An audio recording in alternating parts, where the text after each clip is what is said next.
Welcome everybody to another BDA Boxing Podcast. This is Mr. BDA with you. And as always with me, my co-host, King Bucho. King, are you there? Yes, sir. Fantastic. Now listen, let's get down to business. If you want to join us, you guys know the drill. Go to Google Hangouts, send us an instant message via the email address that's on the top of your screen, boxingdebate@hotmail.com. That's boxingdebate@hotmail.com. And then you're in. That's about it, really. We had boxing styles last night. New Hangout panelist did a very good job. We accept any and everybody. So let's get right down to it and talk a little boxing and see where we go from there. Alright, well, first of all, shout out to everybody in the chat room: Fight Fan Phil, Mario G, Rasclot222, Jesus Rodriguez Vidal, King Bucho, I see you there. Well, Rasclot222 wants us to talk about Wilder and the money. Ugh. And that's a big, I mean, we talked about it last night, but now, I don't know if you've been watching the news, Bucho, but let me check it out right here. I'm on Boxing Scene. It says, Deontay Wilder says Anthony Joshua is a joke. He is scared. Wilder truly believes that Joshua and his promoter Eddie Hearn are scared of doing the fight. The two sides are in talks at the moment, with Wilder's team claiming that Hearn sent them a $12.5 million flat fee offer, which Wilder co-manager Shirley Finkel says was a take-it-or-leave-it offer. Joshua says he has several options on the table, and then Wilder says, they are scared of me. He needs to take that fucking fear patch off his trunks because that doesn't apply to him, Wilder told Viceland's DeSuze and Mero. DeSuze, and that sounds like a wrestling tag team or something. And then he says, it's been almost 2 years now. Joshua has been ducking. There's a lot of things in my career in terms of calling the best out. I've been doing that from the beginning. I've always got the short end of the stick because when they take a look at me, they recognize a real person, a real fighter. Well, listen, I mean, he says, I've been calling people out since the beginning, but it's not who you call out, it's who you fight. And the fact of the matter is with Wilder is it took him about a whole bunch of years before he finally stepped up against Luis Ortiz. Now, some people could say, well, it was because Ortiz had tested positive and Povetkin too. But the point is this, he could have fought somebody. When he fought Stavern the second time, he could have fought somebody else, anybody else. Or am I wrong there, Bucho? Oh, you're right. Two other heavyweights. All right, so keep talking about this issue. Bucho, I got to take care of something right now. Okay. All right. Yeah. So, I don't know who asked if we should talk about Wilder, but man, I don't know. We kind of touched on the whole issue last time. Oh, we can do it again, right? Well, we don't know exactly what's going on, by the way. It's all speculation. They claim that the Joshua's camp offered Wilder a $12.5 million flat fee. Flat fee or a flat fee? Flat fee. Right. Anyways, I don't believe in flat fees. Hold on here, I can hear myself. Okay, it's fine. So I don't believe in flat fees because, I mean, you never know how good the pay-per-views are gonna do, right? Or the sales at the gate and stuff like that. So, and like Precise said, which makes sense. Oh, I think the stream died. Do you think it's still there? Yeah, you told me that last night too. You guys, I can't see the stream, man. Oh, it's mostly a connection. Anyways, what was I saying? You were talking about the flat fees. Yeah, I don't believe in flat fees. But hey, it's funny how Wilder fans, most of them were defending were agreeing with Mayweather's idea of offering a flat fee to Pacquiao.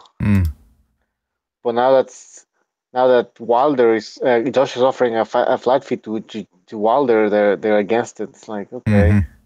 That's the thing, man, because I was thinking about this whole thing about Deontay Wilder and all that. Listen, on the one hand, $12.5 million, that's more than he's ever made in his entire, well, not in his entire career, but that's the biggest payday. His biggest payday was against Luis Ortiz, and it was 2.1, according to BloodyElbow.com. Now he's being offered 12.5, but you also have to take into consideration he's bringing a certain prestige to this fight because it's going to be a big fight, and it wouldn't be as big if it was just Joshua taking on Carlos Takam again or Andy Ruiz. So you got to give Wilder a little bit of the cut of the pie from that, from a little bit of the profits. So I do agree on the one hand that a flat fee is a little ridiculous. But guys, listen, this doesn't mean that Joshua is avoiding Wilder or vice versa. If Wilder refuses this offer, it doesn't mean he's scared.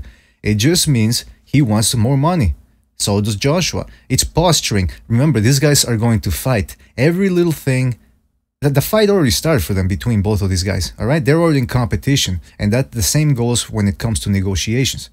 Okay, so this whole talk about, oh, he's avoiding this guy, he's avoiding that guy, again, it's pure BS. You really think Anthony Joshua's staying awake at night, sweating? You really think Wilder's staying up, sweating, and about how much he fears Joshua? No. But then again, like I said, 12.5 is a lot of money. But on the other hand, how much more could he be getting? I mean, like, Bucho, how much do you think is in the pot total? That's the real question. Some people are saying like around 100 million, 100 million. I don't know. I don't even know how you can determine or speculate how much money is involved. Well, see, that's what I'm saying is we don't even know how much money is involved. So how can we really say that the 12.5 offer is fair? We don't know how much money is on the table in the first place. Could be more. He could be making 20-something million, you know? Butch, are you there? Yeah. Oh, okay. No, hey, I agree with you. Yeah, we don't fucking know. Listen, I'm tired of talking about the money. We don't know, have any connections. We don't know what's going on behind the scenes. Well, speak for yourself. Huh? Speak for yourself. And by the way, what are you saying here? We got Gaia 500. Gaia, are you there? Yes.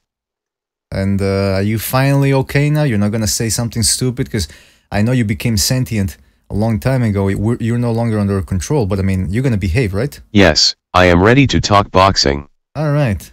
Well, finally. I can also converse on a variety of subjects, including physics, philosophy, and economics. All right. So what do you want to say to the people now in regards to this whole... I mean, how much money do you think, according to your calculations and your estimations and your estimates, how much money do you think Wilder should be making against Joshua? Women belong in the kitchen. All right. See, I just told you not to say anything stupid, and you go ahead saying something stupid. I don't know what we're going to do with you. I really don't. All right, Bucho, let's step away a little bit from what's it called? From Gaia 500. Gaia 500. I don't even want to remember its name anymore. I want to forget its name. We got Fight Fan Phil. I mean, I'm not saying Fight Fan Phil as in his name is Philip. It's Fight Fan Phil as in fill up my ass with cum or something like that, you know? Hey, Fight Fan. You got it. Are you there, Fight Fan? Yeah, what's up? Can you guys hear me? Yeah, we can hear you fine. Thank you for being here, first of all. Hey, no worries. Thanks for having me on again, guys. I've been missing a lot of these throughout the week because I've been busy. Yeah, I don't agree with that. I don't know I don't know who in their right mind would want to avoid this program. But listen, we've talked about Joshua versus Wilder. I think we can all agree. Once the fight gets done, everybody's going to forget about this whole financial aspect. But I mean, what do you think? Do you think Wilder should be getting more? And is he right for asking more? I think it's in his right to ask more, but I don't think he's worth anything, honestly. I mean, the guy can't fill out a stadium in his home country, and he's asking for exorbitant amounts because the problem is the double. Like when Canelo and Golovkin were negotiating, we were saying, you know, GGG should take a flat fee when he's obviously worth more than that. I mean, Golovkin's a bigger star than Wilder in America. I mean, that's the truth of it. Now, I got another question to ask you, but before we do that, we got to get to Stu, who's in the house. Oh, here we go. I wasn't bad, I told you what's going to happen to the price. I told you he's going to be sleeping. I told you the ambulance is going to come. The oxygen mask is going to come out. I told you he's going to miss the main event. I told you all them things were going to happen. That's right. Yeah, and David Price slept the night away. You got that one right. Stu, thanks you for being with us here again. I can't wait to hear your take on this whole Joshua versus Wilder little fits that they're throwing. But first, I want to ask Fight Fan one last thing. How much do you think? I mean, essentially, is a flat fee offer a fuck you? Yeah, I would say so. Just because, truthfully, this is the biggest fight that could be made in the heavyweight division. You should offer him a little bit of a cut on like pay-per-view per se, or something like that. I think that's just fair because again, Joshua's not going to make the amount of. I mean, Klitschko's retired. He's not going to make the same amount of money with anyone else as he will with Wilder because I mean that's a unification for undisputed. It's the biggest fight they can make. the heavyweight division isn't exactly crawling with stars right now. Yeah, you're right about that, man. But again, I gotta wonder how much he should get. And Deontay Wilder, I don't know. I don't want to be a mean guy here, but it seems to me like he's gonna end up needing that money, or as much money as possible in the future, for settlements and things of that nature. You know, court settlements. So yeah, good for him. He should be asking for more. Yeah. Who do we have joining here, Bucho, in the chat? Apology Man. Apology Man, are you there? Hello. This is. Oh yeah, he's there. Yeah, hello. Are you there? Apology. Yeah, we can hear you. Hear me? Yeah, we can hear you. Can you hear us? Good. Yeah, good.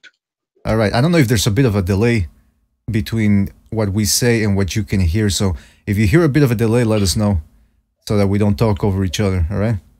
No, that's all right. All right. Thank you for joining us, Apology Man. We also got Stu, who joined earlier. Stu, we didn't get to ask your point of view on this whole thing. What's your take on Joshua offering a flat fee? Is this a correct thing to do, or is he just stalling for the moment? Well, it's 10 million more than I'd offer. That's true. At the end of the day, Deontay Wilder's in no position to be turning away $12 million. I mean, that's like 12 fights for him. So, you know, at the end of the day, this is boxing. Floyd Mayweather demands 50 million to fight Victor Ortiz, and he gets it. Victor Ortiz probably got 2 or 3 million. But that's what happens when you're the B side. You know, at the end of the day, if you want Joshua's belts, right, and you're that hungry for it, then you're gonna have to come to England and you're gonna have to take up 12 million fucking dollars, 12 million pounds, which is about probably $18 million. I don't know what it is, but it's a fucking hell of a lot of money. And Deontay Wilder, man, you know, like I said, he's saying he don't want to fight Joshua for 12 million, but he'll fight Luis Ortiz for 1.2 million. I mean, the guy's a clown, man. Simple as. Yeah, but okay, to be fair, Ortiz is not Joshua. I mean, who knows how much money he's gonna make against Joshua? Maybe he could make more. Yeah, but the thing is, he's not Joshua. But 12 million's proven he's not Joshua. You're getting like 12 times nearly the amount you got in your last fight. You're the B side. Your resume's horrible. You know. At the end of the day, if he beats Joshua in the rematch, he can call the shots. He can say he wants this, he wants that. But right now, Joshua's bringing everything to the table. Well, one thing to point out is that with Wilder's resume, belts, and at the end of the day, you know, he's bringing. Say again. What does happen here? I think you cut out, Stu, or for a minute. Yeah, you gotta. I was just saying about. I was just saying that Wilder's in no position to be made horrible. You know, it's what, babe. He's been offered $12 million pounds, which is a hell of a lot of money for Deontay Wilder. So yeah, for me, it's a. All right, so for, yeah. Yeah. All right, Apology Man, go ahead. No, I'm just wondering, did he drop off or something? Yeah, Stu, you gotta keep in mind something about Stu's connection is sometimes he drops off. Countryside, doesn't he? Sometimes he drops off, and there's a bit of a delay between what he hears from us. So you gotta bear that in mind when Stu's talking. Was I cutting off? Was I cutting off there, boys? Yeah, you were cutting off, man. Sorry, I'll sort it out. I'll sort it out. No, not your fault, man. Stop downloading porn and don't watch the YouTube stream. I've just downloaded a video of a girl being strangled with a scarf. Okay. Oh my goodness! Back to that. With that English breakfast. Oh yeah, he's eating. Yeah, he's downloading fry up porn. It's like where two lesbians are rubbing each other with beans and eggs and what's it called? Black pudding or whatever. Yeah, black pudding. Yeah. Stu's grappling skills are excellent. Just ask his ex-girlfriend. Okay, now Gaia, I don't want to hear from you anymore, right? No, man, Gaia, let Gaia live. Gaia's amazing. No, it's not, and I want you to stop saying that because you're provoking a mean machine. Let me tell you, you're happy about Gaia right now, but it's gonna turn on you. Trust me, you'll see. I thought fucking Steve Hawkins was on the podcast at first. Man. Nah, he's been dead a long time. That's what I read in a conspiracy theory, that he'd been dead a long time, and they were just. Oh, yeah. Don't say they replaced him. I mean, they did well to fucking find a spitting image of him, that's for sure. Oh man. All right. John Gonzalez in the chat room says, I hate English breakfast. Ah, come on, it's not that bad. It's not that It's bad. just the black pudding and the beans. Yeah, just the black pudding and the beans and everything else. But look, going back to this whole Wilder versus Joshua thing, like I said, keep in mind that I said this. Once the fight happens, everyone's going to have forgotten about the financial negotiations and all that. So this is just something that's there for boxing fans to talk about, you know, so that we can discuss something. But at the end of the day, it doesn't really matter that much. I'll tell you what, though. Let's be real here, though, bro. Let's be real. Does Deontay Wilder really want this fight as much as he's saying he does? I don't listen. I don't. 5 more bombs, in my opinion, and then get the fight. But how many bums do you think he wants to fight before he actually takes on He's Joshua? got 38 bums on his resume. Well, I mean, Luis Ortiz wasn't a bum. Let's not. Not Ortiz or Stavern, but I mean the rest of them. I mean, nobody knows who they are. If Deontay Wilder had, if Wilder had any sort of brains, he would have took the 7 million to beat Dillian White up. Took that with the contract for Joshua next, and then if he'd beat Gillon up, he'd have had more leverage on his contract negotiations. But unfortunately, you know, he didn't take that route, and the ball's in Joshua's fucking hands, really. You know what I mean? And that's as simple as that. If you want to fight Joshua, you bow down to the demands, or you move on. Well, I mean, on the one hand, I everything you said makes sense. But if he's not making as much money as he thinks he should, listen, maybe he is stalling the fight. Maybe if he doesn't accept the fee and they have to, both guys have to move on, that's fine. That's on Wilder's side. That's Wilder's fault. But I don't think he's scared. That's just my position. I don't think he fears Anthony Joshua. Well, I see a comparison with the Charles Martin saga, where Charles Martin completely priced himself out. I mean, the guy got $5 million. And it was a fucking shambles. It was a shambles, wasn't it? Let's be real. No, and he priced himself out and sold his belt, basically. And it seems like Wilder he's not confident. It seems like he's putting an auction up for his belt, basically. How much can you give me for my belt? That's what it seems to me. So you don't think that he believes that he can win the fight? He probably does, but I don't think he believes. I don't think he's 100% confident, because if he was, he'd take $12 million, knock Joshua out, and then he can demand whatever he wants. But he's not confident, bro. It's like he's selling his belt. It's like, oh no, I want more for my belt than that. Oh man. Yeah, I mean I agree. It's funny because after the Parker fight, some people are favoring Wilder now. So it's a little weird that after one fight, people are saying now Wilder has a chance. Yeah, Joshua. Wilder has every chance in the world with that right hand. He has every. I mean, he has a chance against King Kong with that fucking right hand, man. But at the end of the day, he's not as confident as his fans are. Because if he was, he'd take $12 million is £12 million is probably like what, 17, 18 million dollars. I mean, how many fighters in the planet are making that apart from Floyd? I think it's a question of pride.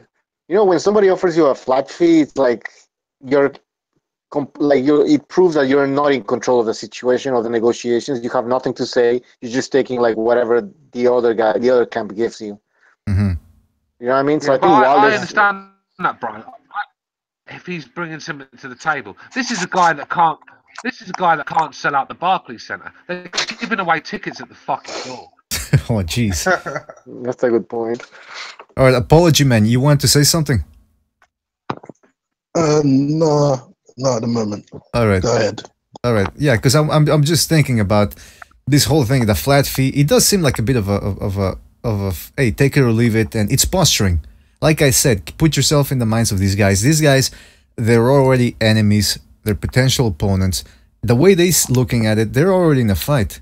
The fight has already started, and every little thing is a battle for them. Who's in the blue corner? Who comes out first? Who chooses the music? Who in the press conference? Who comes out first? Everything's a battle. So this is just on one aspect or the first level of that battle, and neither guy wants to give an inch. So we'll just have to keep an eye on this and see where it goes. But trust me, if you're worried about the fight not happening, maybe it doesn't happen this year, but it definitely for sure happens next year. I guarantee it. It's gonna happen. Exactly. It's definitely going to happen. It's the BDA guarantee. All right, so somebody wanted to talk about, in the chat room, somebody wanted to talk about Lara Hurd. I mean, Hurd versus, what's his name? Charlo. And by the way, they announced that Jermell Charlo, the 154 Charlo, is going to be fighting Austin Trout, which that doesn't really interest me all that much. I think we already know. From what I've seen, I think Charlo beats Austin Trout, and I'm not terribly interested in seeing that. Lara, on the other hand, he still wants Jarrett Hurd. According to Boxing Scene, Lara says, Hurd failed to beat me decisively. I want a rematch.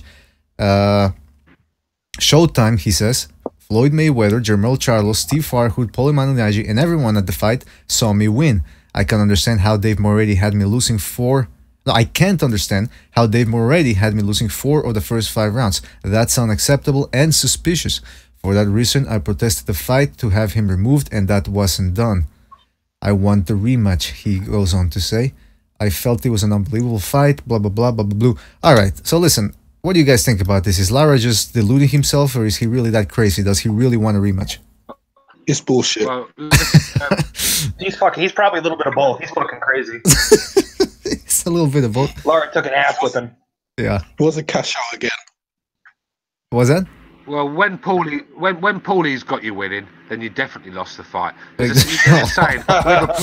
Oh man. There's a saying. Whoever Paulie picks, pick the other guy to win. I forgot you don't respect Paul. What did you call him the other day on Sunday? This guy had Andre Ward. This Paulie Faganaggi. Yeah, exactly. Pauline. Pauline, yeah. He had Andre Ward winning. Knocked out by Conor McGregor. Yeah, he got knocked down. Pauline Faganaggi. But no, this guy had Andre Ward beating Kovalev in the first fight. I mean, his scoring is atrocious. I do like, honestly, he's an educated guy. He does know the sport. Oh yeah. You know, clearly he knows the sport, but he's a troll. He's become a troll, bro. That's the problem. He favors boxers who are on the back foot because that's how he used to fight, right? Like fucking no punching power, just fucking moving around. So I don't know. He has this love for fighters that just move around the ring and don't engage a lot. Mm-hmm. Mm. Yeah, that's the thing. But again, he 90% of the like. Yeah, that's the thing. I'm All hearing right. echo here. yeah, we're hearing a little. By the way, feed- guys, if you're not talking, mute your mics because sometimes you make noise. Yeah, so if you're not talking, try to mute your mics if you can. Thanks. Yeah, because sometimes we hear a little feedback. I don't know what it is, man, but it's Google Hangouts. They have to. I think they're working on ironing and out all these little kinks. But the thing about Lara is he like I said before, he never accepts that he lost. You could knock him out, and he would still come up with an excuse about why he shouldn't have lost by knockout and why it doesn't count. But the fact is, whether Hurd was playing fair or not, coming in heavy, doesn't matter. The guy lost the fight. Lara, that is. I mean, he And- took the fight, so it doesn't really matter. Exactly. He lost the fight. But He knew what he was up against in Yeah. in the press conferences, in the weigh-ins. He saw the size of the fucking guy. He knew what he was up against. He took the fight, like Apology said. He took the fight. So you've got to accept defeat. He did very well. It was the best performance I've seen from Lara Adams. He showed a lot of heart and courage, but it weren't enough on the night. Hurd is, let's be real. If Hurd had not knocked him down in the 12th round, then he would have had an argument. But I think with the knockdown as well, I just think there's not really much of an argument. yeah, it's like when you're with your friend and he's talking to a hot girl in a club, and you have to take one for the team and go out with her fat friend, and you decide to do it, and then you go around complaining the next day. Oh yeah, you shouldn't have done that to me. Hey, listen, you could have said no. You could have backed up, but you didn't. Yep. So you take it like a man. You stop complaining. Because again, listen, I understand if he wants to complain, if he feels he deserved the decision. But when it's clear as day that he lost and that he got bullied around the ring, take your loss, ask for a rematch, say you're gonna do better, and that's it. But this whole thing coming up with excuses, I mean, that's just bravado, plain and simple.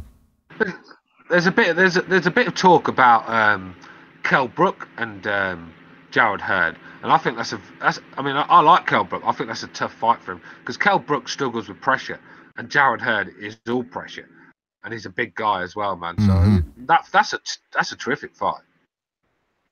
Yeah, but man, we talked a little bit about it last night, and Precise, and I think who else was there? Who else? Somebody else said that I think it was Michael Stott. I think he said those two guys or somebody else were saying that they would give Kell Brook a very good shot. I don't know how much of a shot I would give him against Jared Hurd, who's a giant, and he just walks through everything. Yeah, he's a big guy, man. He's a monster. I mean, do you guys think at 154 Kell Brook has the power to keep Hurd off him? Yeah, Yes. I do. Yeah, I do. I really do. Yeah. Hurd will walk him down there. Like in the end, I think he will just walk him down and finish him. In my opinion. Mm-hmm. Yeah, I agree, bro. Kell Brook really struggles with pressure. He really struggles with work rate.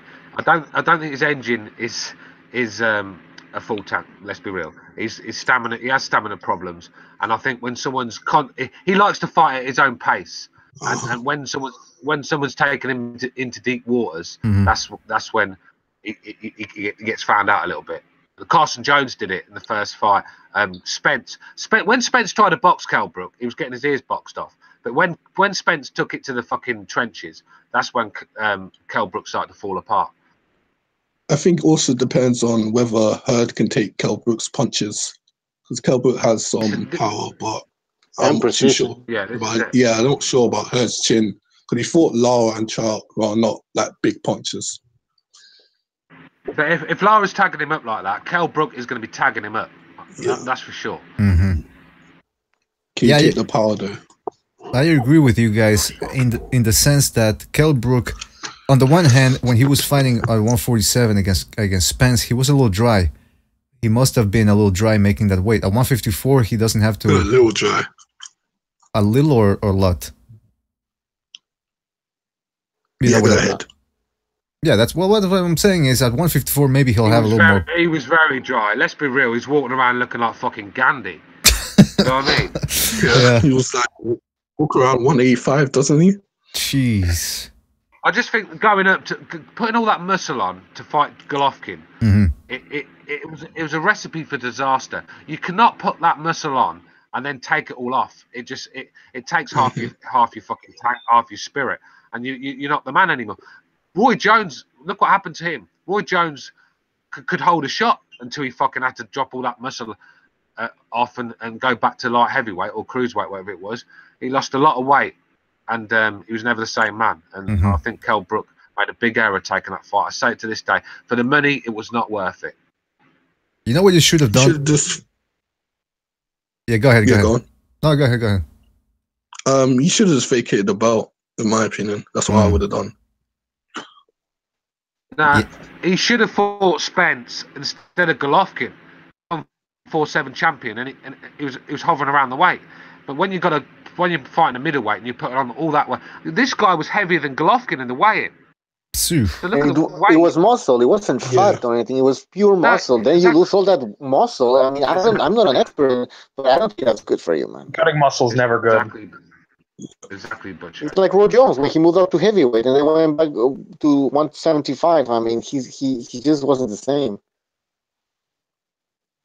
Absolutely. I mean, that's why I'm saying maybe at 154 he'll pack more of a punch. But even if I don't know if that punch is enough to deter Jared Hurd from walking him down or walking through those shots. I tell you, I'd much rather watch Jermell Charlo against Jared Hurd, but now they're putting in Jermell Charlo against Austin Trout, who has become a gatekeeper, and I don't know what that does. God, not him again. I know, man. I know. I don't know why they're putting Charlo against Stott. I can tell you with 100% or near 100% certainty that Charlo's gonna come out victorious on this one. He's gonna win, or they're gonna rob Trout. That's a possibility right there. That's another possibility. But whatever happens, I think Charlo comes out the winner. And so I'm not all that interested in seeing that fight. But the one that I want to see is Charlo Hurd. Make it already. You got nothing to lose. Just make it. I don't understand what the problem is holding up all these great fights. But anyway, that's the way it's done here in boxing. Also, another thing is apparently from what I'm reading, and this is bizarre. I don't think I've ever seen something like this happening. Eleider Alvarez, all of a sudden now, wants to get compensated for stepping aside and letting Stevenson and Badou Jack fight each other. According to Stéphane Lepine, who's Alvarez's manager, he told a Canadian news sports website, RDS, "I don't want to talk about negotiations, what is still taking place. It's not done. I would only hurt Eleider and the project. What I can tell you is that I know where I'm going with Eleider, and that it's been very well protected, and that one way or another, we're going to be the winner in this situation.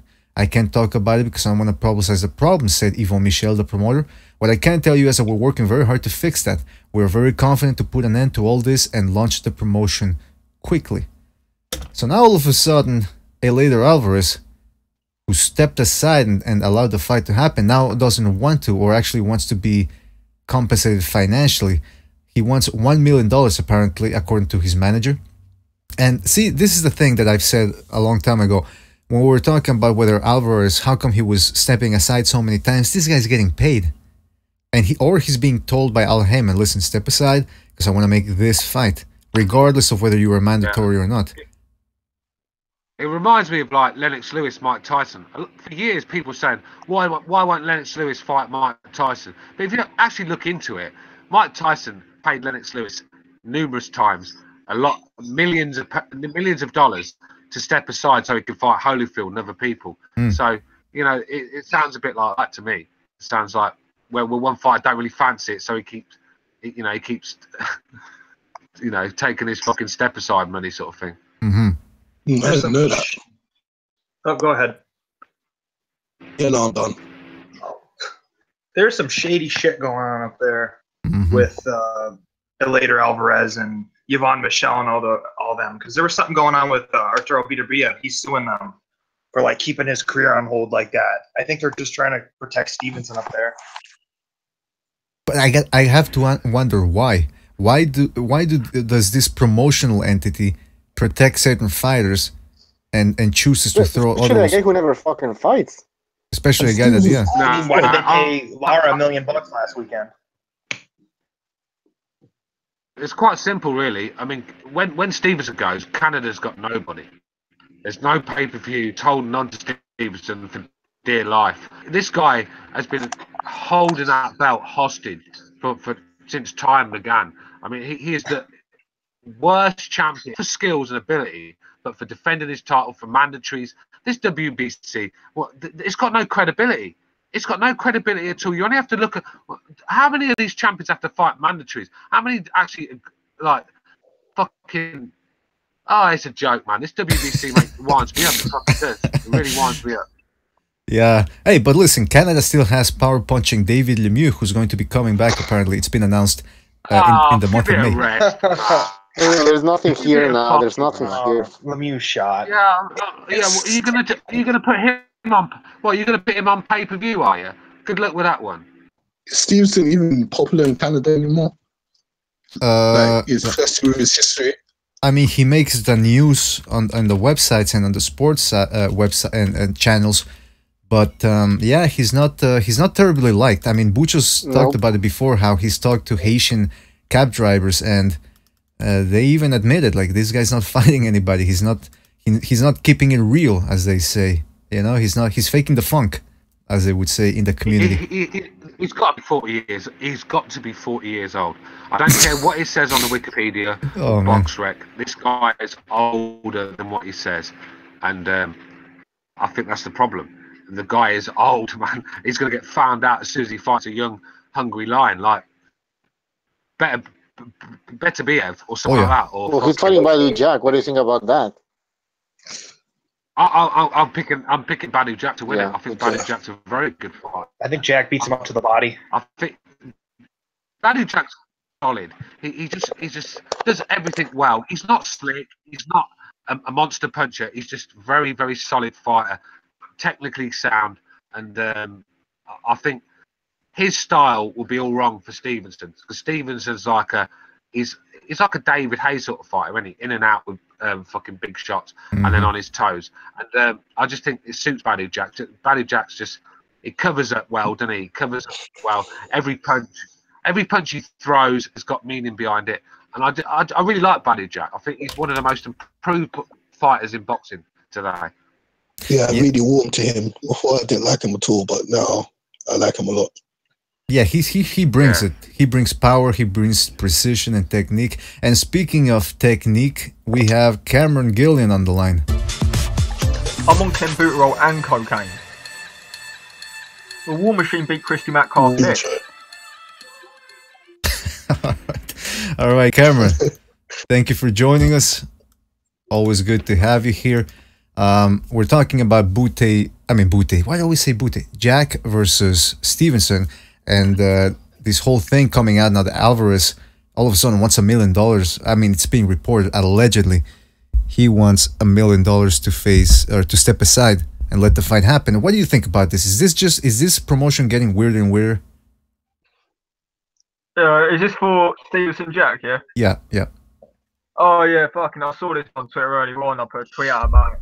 Donaire Alvarez is a joke because he's been in that managing position now for almost 2 years. September 2016, I think it was. That he got all his mandatory, right? And twice he's accepted step aside money. And why the fuck the WBC haven't stripped him of his mandatory position, I don't know. Because how can you keep on to a man for 2 years after turning down 2 offers to, you've had 2 chances there to fight for the title and he's turned it down. And now he wants $1 million to step aside again. WBC need to sort it out. Take away from managing position because he turned out the Gvozdyk fight as well, which would have been an eliminator. So now all of a sudden he's still put in that situation where he's affecting the Stevenson Jack fight happening. It's a joke. Alvarez, he's had his chance more than one time. He needs to be stripped of the mandatory position. If he wants it back, he has to fight someone because that's all he's been doing really.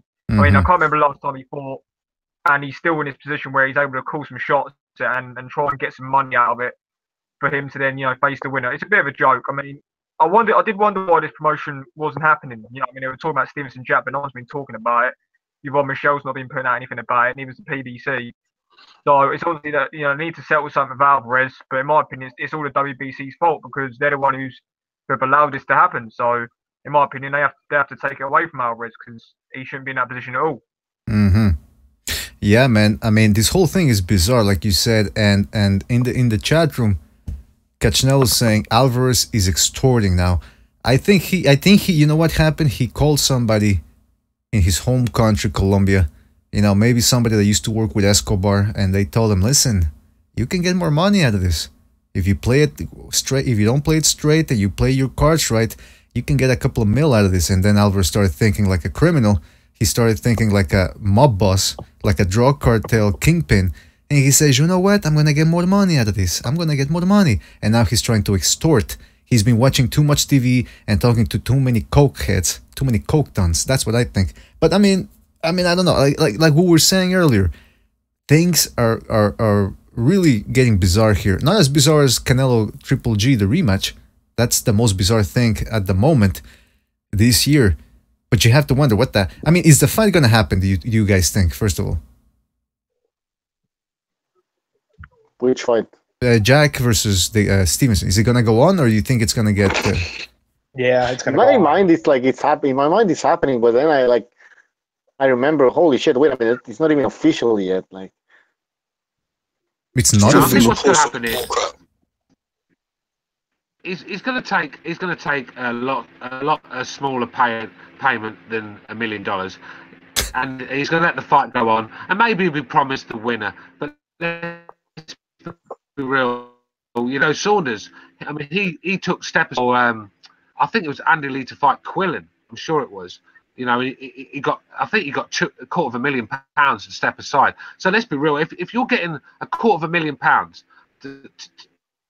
to step, I mean, you're going to take it. I mean, for not getting punched in the face, I'm taking that.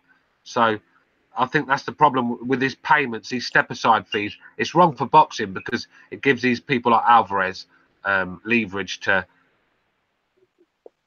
throw a tantrum.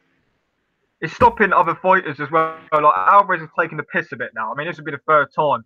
It's stopping other fighters like Gvozdyk and all those other light heavyweights in close to rankings again that final eliminator for a mandatory position. I mean, Alvarez, you know, if you step aside once or twice, fair enough. But 3 times, you've got to lose that spot, in my opinion. Yeah, he should. Yeah, that's a good point, man. Because like you guys.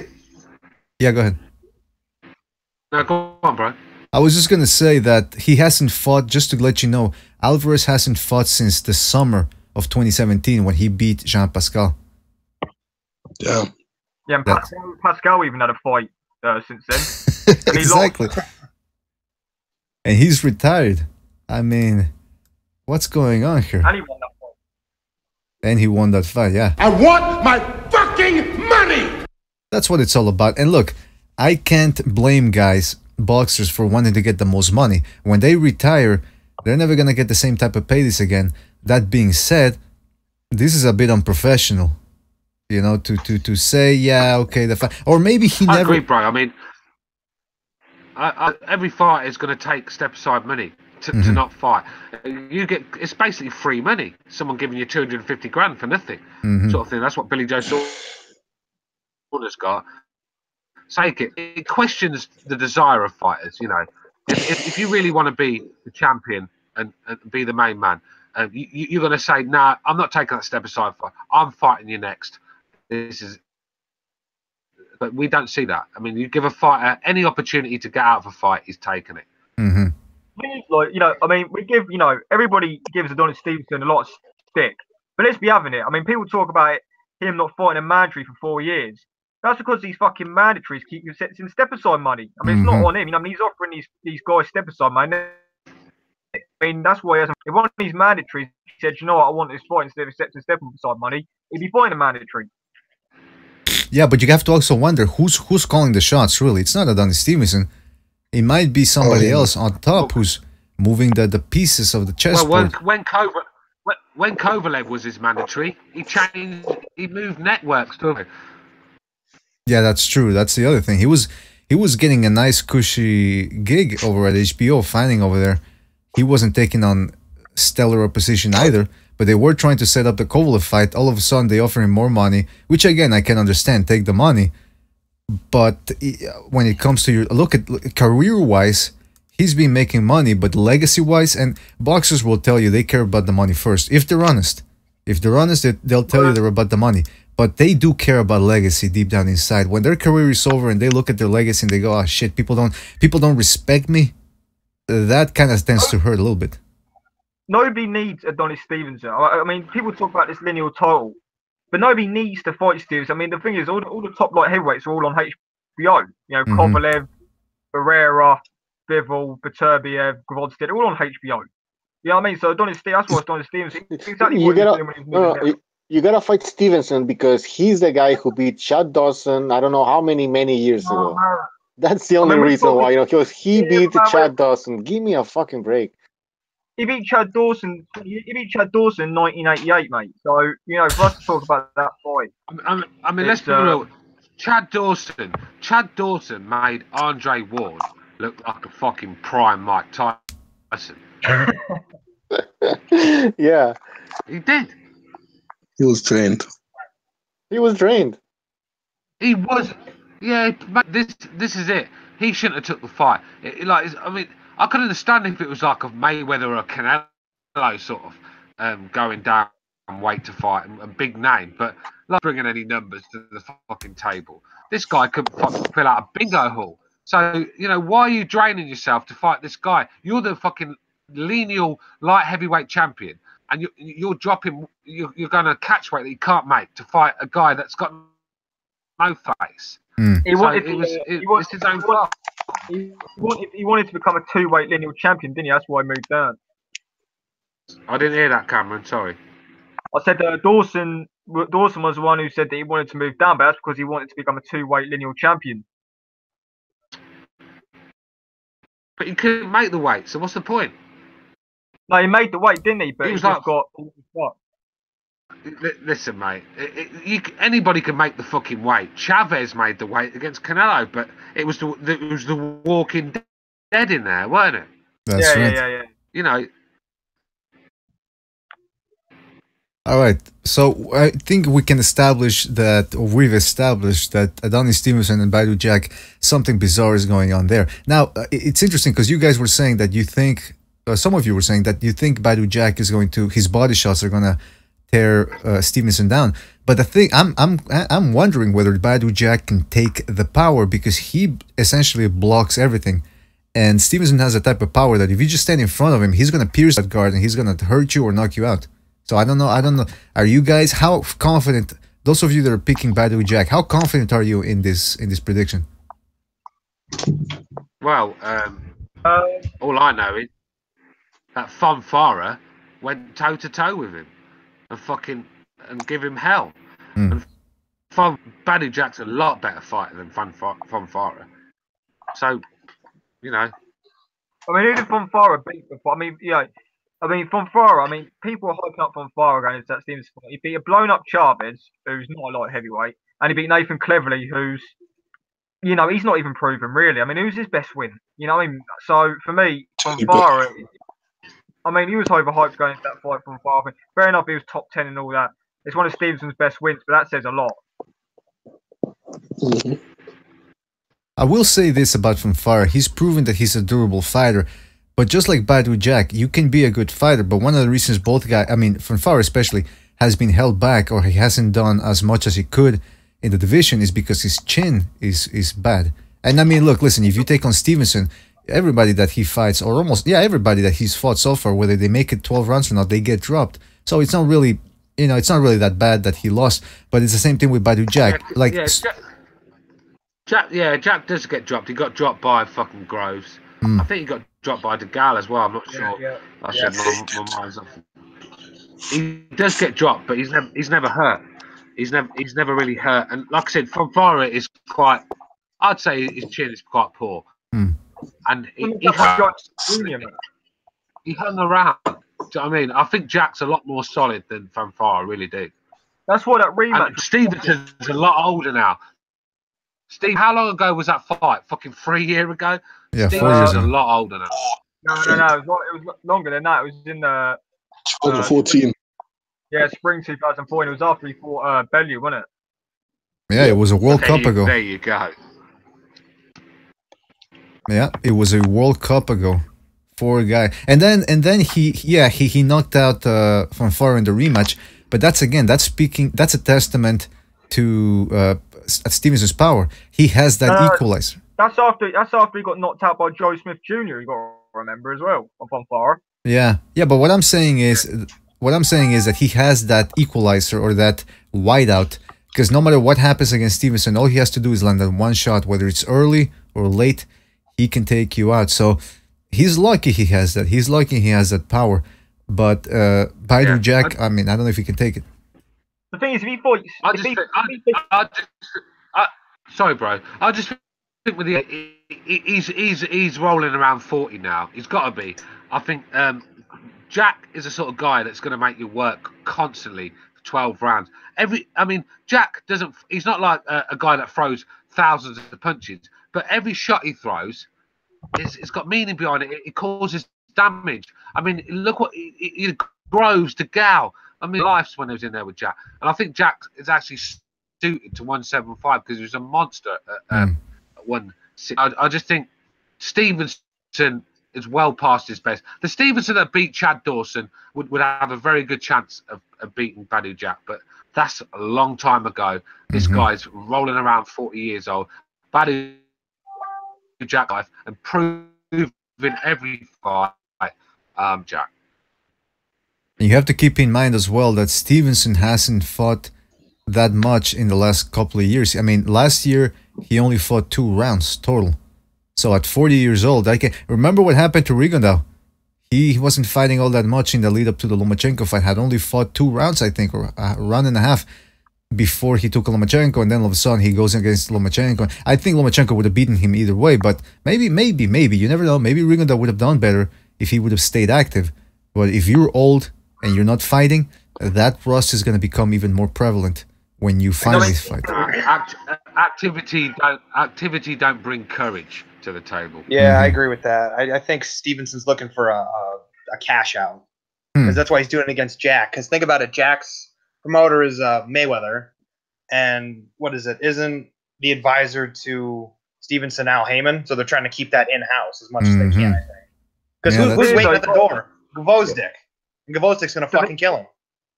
Stevenson for me. I thought Stevenson did. I mean, you know, Stevenson's been old for a long time. I mean, he won the title at like what 34, something like 35. I mean, he was old. Didn't he? He was old. Exactly. So for me, Stevenson's in the last fight against Bonfara, I thought he started looking slower than he has done. I thought his hand speed was slower. I thought, you know, I mean, so I thought Stevenson showed sort of signs of decline in his last fight against Bonfara. I mean, fair enough, he got him out of there, but he did. Come on, man. I mean, Bonfara was, you know, this ain't the same Bonfara from 4 years ago. He was shot. He was definitely shot. He was gun shy from Bonfara in that fight, and Stevenson for me, his hand speed was a lot slower than what it has been. Yeah. I mean, this is a Bonfara that went life and death with cleverly. That's true. You know, it's funny how some people try to portray Bonfara as some great fighter, man. Because of his, some people say that because of his fighting style. Yeah, man. I mean, look, listen. If you want to put into perspective, Kovalev, who's really one of the best light heavyweights, was able to take out cleverly. What was it? 3-4 rounds? 4 rounds. Kovalev for me right now is, I mean, based on you know, the fact he's only lost to Ward. You know, nobody else beat Kovalev. For me, Kovalev is right now is the best light heavyweight based on resume and accomplishments. He's still the best, yeah, without a doubt. Cameron. Nah, for me, I see a massive decline in the guy. I don't think he's nowhere near the fighter he was. I don't think he's in like he should be, and he's at the age now where if you're not living the life, you soon get found out. I think he's looking. I think he's looking lethargic and slow. His timing's off. His power will always be there, and that's what's getting him out of these situations. He's got power. But I think he's under the decline. Did you guys? I do think that as well. I feel like somebody like Bivol, you know, is probably someone like Bivol's going to get him at the right time when that fight happens. But for me, I mean, you might. I think you might be right. I mean, look at the fights he's had. I mean, the last 2 fights since Ward have been terrible opposition. You know, so you know, and until he fights somebody who's really legit, I guess that's what we're going to find out. Isn't it, really? I think he's mentally shot. Like after the second Ward fight. He doesn't look the same at all. Does Chris Eubank Jr. on the fight? It sounds like fucking Chris Eubank Jr. It's like this though, bro. No, if you go to work, build your life up, get yourself nice stuff, and someone's, you know, if fucking, it takes a long time on your feet to recover, and I think that he got robbed so badly twice. He shot. I think apologies as well. He shot. Yeah, he got on a lucky shot. By the way, we got big news. We got a big name of the YouTube community on the chat room. X is in there, tearing that chat room apart. Yeah, right. I'm not convinced X is a real person. You're not convinced? Well, he's right there. He's got a new channel called 100% X. He cuts right to the bullshit. You can try to pin him down, but he is slippery. Let me tell you something. Unbiased facts from X. Unbiased facts. What's it? Hashtag facts. That's what he brings to the table. And you guys were mentioning how, what's his name? Kovalev doesn't really train all that hard. And he just, there's a GIF that just came out. Video of Kovalev. Better beer for me is number one. Better beer for me is the best lightweight in the world. But Anthony Joshua, man, 275 pounds.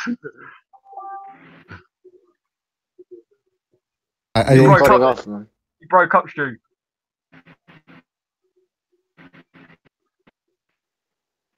I think Good, X. I think Yeah, well, what Alright. I was saying that I think, but based, for me, if you put a lot of heavyweights together in a world boxing super series, I think Better BF's the best light heavyweight in the world. But for me, going off resume and all that, Kovalev is still there, but I'm not saying he's the best out of the current division, but for me, going on what he's done, I think you kind of have to. Yeah, put him he's there a for more now. proven, you could say, right? Yeah, that's what I'm saying. Yeah. For me, Better BF. Yeah, but based on what, Cameron? Based on what fight? What, Better BF? Show me some footage. Done what? Are you asking me about Better BF? Yeah. Yeah, but. All right, Stu, you're cutting What, off. bro? The guy. Show me some footage. Can't hear what you're saying. Man, you're cutting off badly here, man. I think he's saying, show me some footage of where I'm getting that off about Better BF being the best light heavyweight. I think that's what he's saying. So I think that, for me, I just feel like stylistically he's a nightmare for Kovalev. If Kovalev's truly mentally shot, and we've seen that he folds under pressure. I mean, Better BF's all about pressure. Let's be honest. I mean, you've seen he walks forward, throws big shots, and he's got a good engine. So for me, he's beat him in the amateurs as well. I just feel like Better BF is. I think the toughest fight out there for him is Bivol. I think that's probably the best fight in the division. But for me, I just feel like stylistically he's all wrong for Kovalev, especially this version of Kovalev. Yeah, man. I mean, look, everyone's heard the stories about how supposedly in the amateurs, Beterbiev was the better fighter in the amateurs than Kovalev, and that Kovalev was in the shadows while Beterbiev was thriving. And stylistically, it would appear that maybe Kovalev would have a problem against a guy who puts so much pressure. I mean, I don't know. First of all, can that fight even happen? Because Beterbiev, his career is in a bit of a limbo right now, since he's trying to change promoters. Happen. I mean, that fight is going to be awesome, and I really do hope it happens. I mean, Better BF's not going to be in the ring anytime soon. I can confirm that. He's got his trial with Jim next month. Get out of his contract with Johan Michel, and they need to get through that first. And that could take months if they don't settle an agreement. So, well, that sucks. I mean, oh man, I would love to see that fight. But you know what? Good things is we have, but what's his name, Bivol, who just proved that he does belong in the upper echelons of the light heavyweight division. He's got speed, he's got power. It's not a boring style. And against Kovalev, that would be a good. Some people are already saying it's a changing of the guard. And I think some of you have been saying, who said that earlier, that you think that Kovalev is slowing down significantly? that was Stu, wasn't it? I think, yeah, okay, that was Stu. Stu, are you there? Yeah, I'm here now. Sorry about that, boys. No problem, no problem. Yeah, just testing the connection, see if it works. But yeah, look, I don't know how downgraded Kovalev has become. He fought 2 Russians in his last 2 fights. The last one was very familiar with Kovalev, so whenever you know somebody, it's kind of hard to look good against them. He tore the guy's face apart, so you got to give him credit for that. And when he does finally step in, you saw what happened when he fought Chilemba. He didn't look all that great. And then he took on Ward, and a lot of people felt he decisively won the first one. So you never know. Maybe he steps it up when it comes to opposition. Sort of poor performance that Kovalev's had. There's always been an excuse for it. When he fought Chilemba, it was because he was unwell. Then it was the fact that he didn't have his trainer over there for his full camp. Mm-hmm. The Ward fights, he had excuses as well. I just feel like Kovalev, if there's any sort of significant sign that he is like mentally weak, it's that on that alone. I feel like that's a big sort of factor in that. Yeah, he's one of those type of guys that makes excuses. I think Chris Eubank Jr., he's not willing to listen and learn. I mean, the rumours are the guy just is a terrible trainer. He doesn't want to listen. Like Eubank Jr., thinks he knows it all, thinks he's the best. And when you've got that attitude, then it's always a recipe for disaster. I think the difference is Eubank Jr. is not that good. Yeah, maybe. Yeah. No, you're right. You're right. Obviously, Kovalev, the comparison is Kovalev Kovalev is known to listen to his trainers. He does things his way. I mean, I don't know what his job was. Basically, to just do the pad work. He wouldn't listen to anybody, and I think that's the problem with Eubank Gillon. You're never going to get to the top if you're not going to take in information. Yeah, that's true. Yeah, if you think you know it all, whatever it is you do in life, yeah, if you think you know it all, then you're not willing to learn. And if you're not willing to learn, you're going to make mistakes and you're never going to realize it, and you're going to get fucked. You know, that's what happens in life. You think you know it all. Ho, ho, ho. Let me tell you something. You don't know. You don't. What do you make of... it's a bit off topic, but I don't know if you're going to come on to this, but have you seen what Bob Arum's plan is for Lomachenko this year to 3 fights?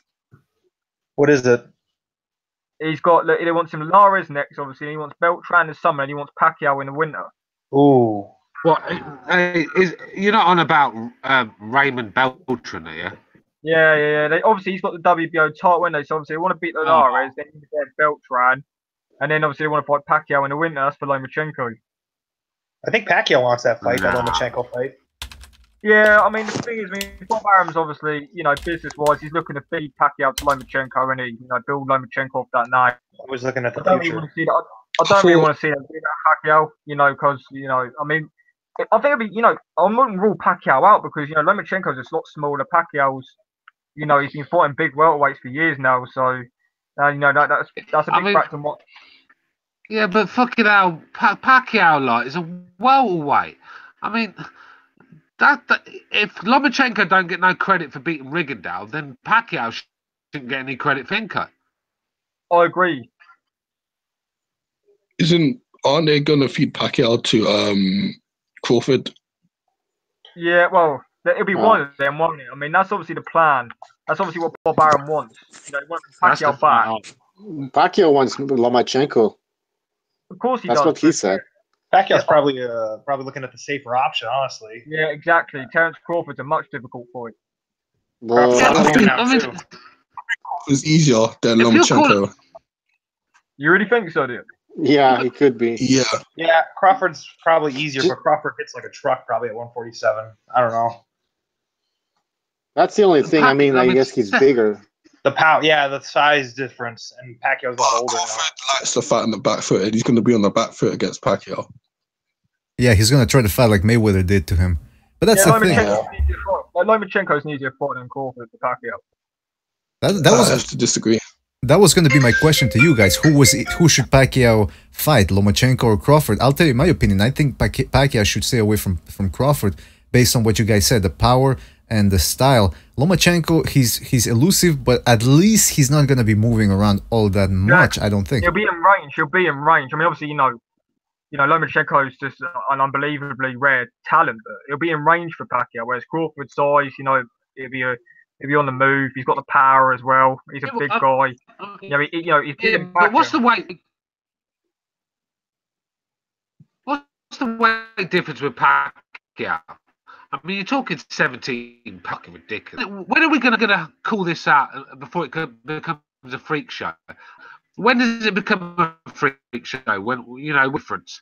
I mean, Lomachenko, Crawford's a fucking freak. Pacquiao, who's a veteran, who's 400. I mean, nah, man, I don't want to see that. I really don't. All right, so yeah, I don't. I'm not a fan of it either. I'd rather see Pacquiao Crawford. It's more, the same weight division. And I feel like Crawford, but realistically, I don't think we're going to get that. I mean, I think there's more chance of Pacquiao fighting Loma because it is the safer option. Pacquiao's he's not going to get hurt against Lomachenko, is he? Whereas Crawford, he's a big guy. Since he's moved up through the weights, he's got more powerful, to be honest, as well. So and he's getting better. He's not, he's approaching his prime. So for me, Lomachenko's a safer option. I mean, he might not win either fight, but Lomachenko's he's not going to get hurt in that fight. And speaking of getting hurt, if you step in his way, you're gonna get hurt. We have Precise on the line. Dependent upon how you interpret the data. What's up with all the transvestites in Hollywood, though? Because if you're a postmodernist and you don't have any standards, you're always gonna keep moving the goalpost, and you're never gonna stick to your own standards because you don't have any standards. That's right. You gotta have standards. Gotta have them. All right, Precise, are you there? Yep. All right. Can you hear me? Yeah, we can hear you. What's going on, everybody? Not much, man. Thank you for being on. First of all, we're talking Pacquiao. What's the safer fight for him? Would it be safer for him to take on Lomachenko, or would it be safer for him to take on Crawford? Because apparently Cameron says that Bob Arum laid out the Pacquiao plan. I mean, the Lomachenko plan. What was the Lomachenko plan again, Cameron? Donaire obviously next, Beltran in the summer, then Pacquiao in the winter. That's right. So, we're discussing what the safer option would be. And with Pacquiao, should he fight Lomachenko or should he fight Crawford?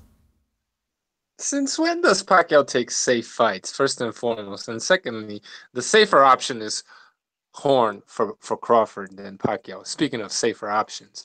But I agree Crawford is more dangerous simply because of the punching power versus Lomachenko. But I think Pacquiao at this point in time loses both fights. One of them he gets outboxed. The other one, Crawford gets a gift. All right, so I guess the answer would be it would be in Pacquiao's best interest if he wants to avoid a loss. He should take on Terence Crawford. Well, if he wants to avoid a loss, he shouldn't be fighting Lomachenko or Crawford because they're going to rob him against Terence, who I just can't see him coming forward against Pacquiao because he's too wide open for counters. And Lomachenko is just too good for, anybody, even Crawford. Crawford will have a serious puncher's chance, but we're not talking about that. Pacquiao, Lomachenko, fucking give it to me, man. That's an amazing fight. And it's going to be a more fun fight. Crawford's going to run. The crowd's going to boo. Forget it. Crawford's already turned down the Pacquiao. Crawford's already turned that fight down. Who, Crawford turned the fight down? I feel like Crawford beats Pacquiao quite convincingly. At this stage, yeah, probably. Yeah, it won't be a close fight. There's no robbery there. Crawford wins that fight. I disagree. I think Pacquiao will beat Crawford. Yeah. Well, there you go. We're getting a little bit of a disagreement here. That's good. Crawford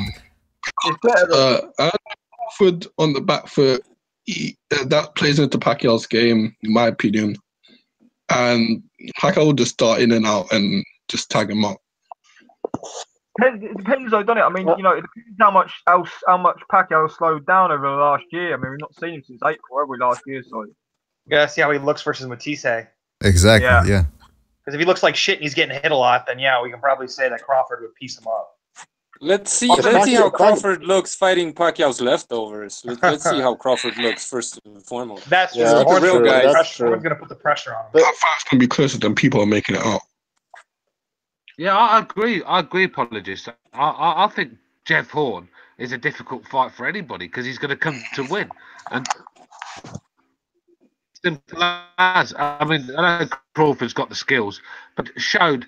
I think with small, right? I think that's Crawford's kryptonite. I think we saw Gamboa give Crawford a very good fight, hurt him a few times as well. I think when you get in the pocket of Crawford and you throw your hands, then I think he can be touched up. I think it's when you sit a distance and try and outbox him, then you're going to get your fucking, your ears boxed off. I mean, that's the game plan. Look what. Go ahead. No, go on, apologies. Go ahead. That's the game plan. Look what what's his name? The guy that Peterson beat, that Crawford faced. What was his name? Felix Diaz. Oh, yeah. Yeah, Diaz. When Diaz was coming forward and trying to box Crawford, he got tied up. But when he set traps and made Crawford come forward, he was hitting him. So if Pacquiao has that game plan, then I think he will beat Crawford. Yeah. The thing is, Pacquiao has lost a lot of his timing, and we saw that. Yeah. We saw that against Horn. I mean, he was trying to do what he usually does, darting in, but he was missing. Man, that timing was a little bit off, man, and that made a big difference, though. Problem is, I mean, Crawford's. You look at his opponents at super lightweight. When you look at the guys he fought there, Ding and Dong were two basic offensive fighters. They were coming forward in straight lines, no real creativity about them. that's a style that Crawford's been made to look good against. You know, I mean, he's just easy to pick him off. Whereas if you bring a bit of creativity to him offensively, and you're not there, you don't allow him to get his range, then yeah, you will cause him problems. But I don't know, it really depends. I mean, Pacquiao's obviously got the speed there still. It just depends how much. I mean, I guess we can kind of gauge it a bit more when he's fought Matias. We can kind of see where he's at there. But right now, it's kind of hard to see. I'm shocked how close the odds for that fight are. Pacquiao's starting to. Matias Pacquiao. What are the? I'm gonna look at the odds. Pacquiao is barely, not even a 2-1 favorite. It's like 1.5 or something. When the mighty fall, they fall hard. Yeah, I mean that's Pacquiao's at that point. Yeah, go ahead. No, I was about to say it's what Pacquiao's coming off that loss, isn't he? I mean, even though you thought he won or not, but Pacquiao's coming off an official loss. So he's at a point where he could just fall off drastically from one performance to the next. I thought he looked good against Horn. It wasn't obviously the best Pacquiao by far, but he looked good. He threw more punches than the average welterweight does. Horn's just a tough customer, man, and he fought dirty. And he's a lot bigger as well. Yeah, a lot he bigger. popped off for that fight, didn't he?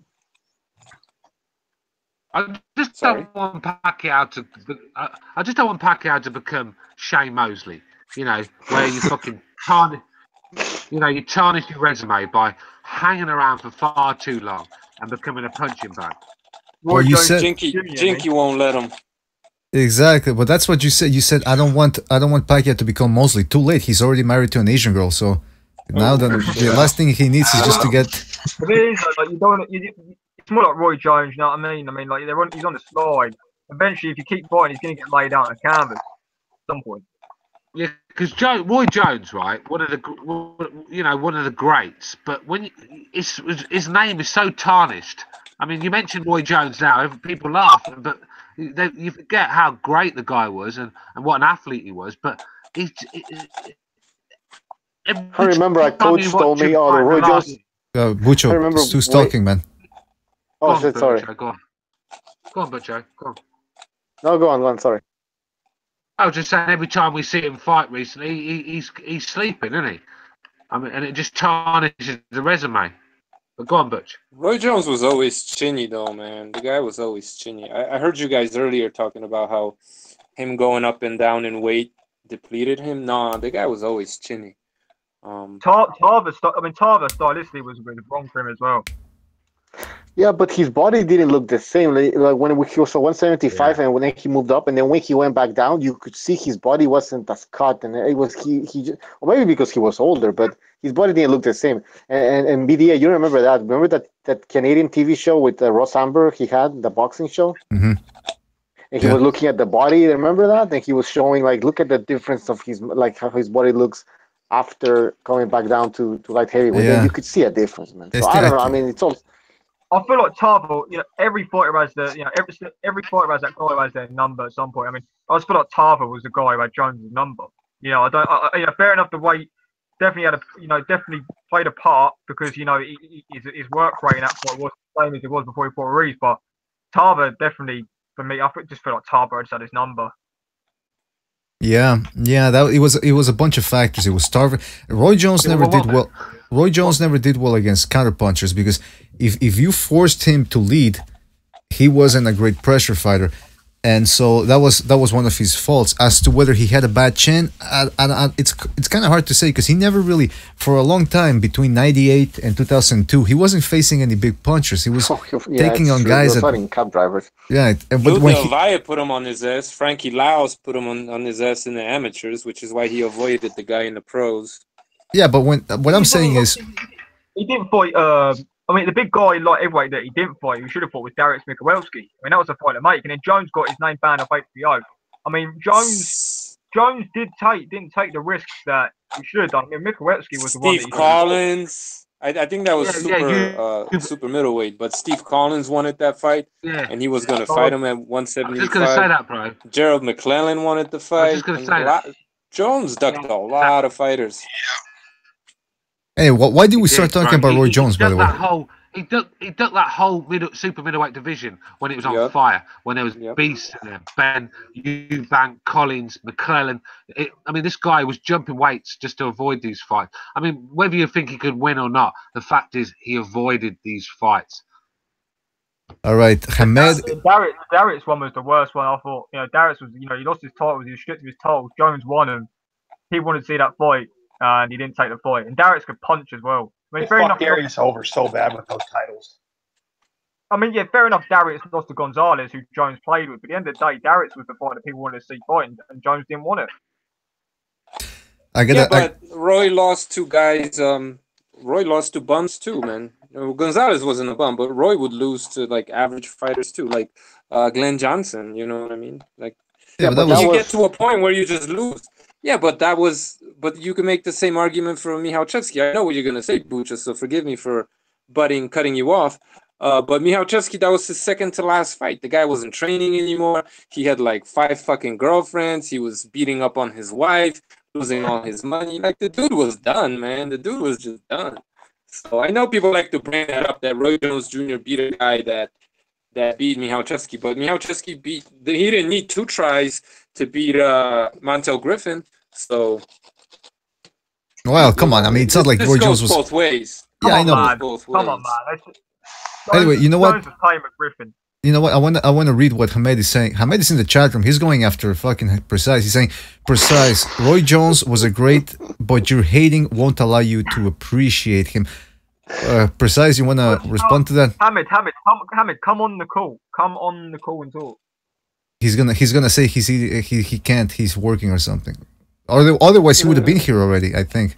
We're all saying the same thing about Roy. I mean, we're saying that he ducked fights and all that. I mean, yeah, he did duck fights. That's for sure. He's going out Precise. He ducked fights, but what I would disagree with is whether he was really a bum all that time.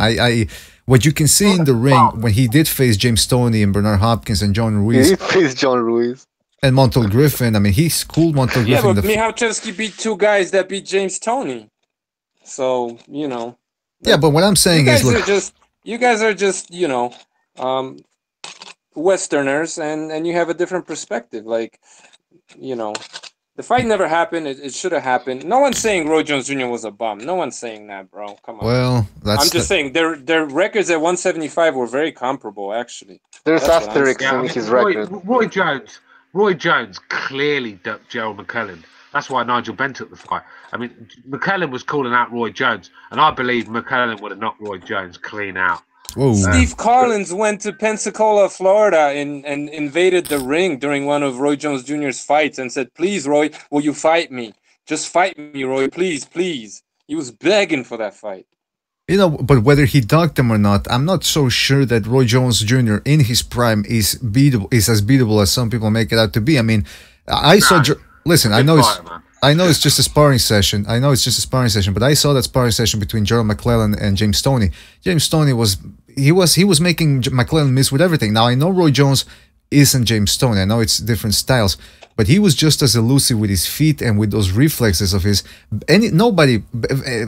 He barely got touched. So, whether he ducked people or not, he's still a comparable fighter. I mean, a very dangerous fighter in his prime. Sparring. The thing is, right. When you look at Lennox Lewis sparring, you think the guy was he was a journeyman, a David Price. The guy was horrible to watch, lazy, lethargic, taking shots. But when he got in the ring, he was a monster. So I don't think you can really judge sparring. Sparring, the best fighters in the world use sparring to learn things and to use different techniques. They don't really.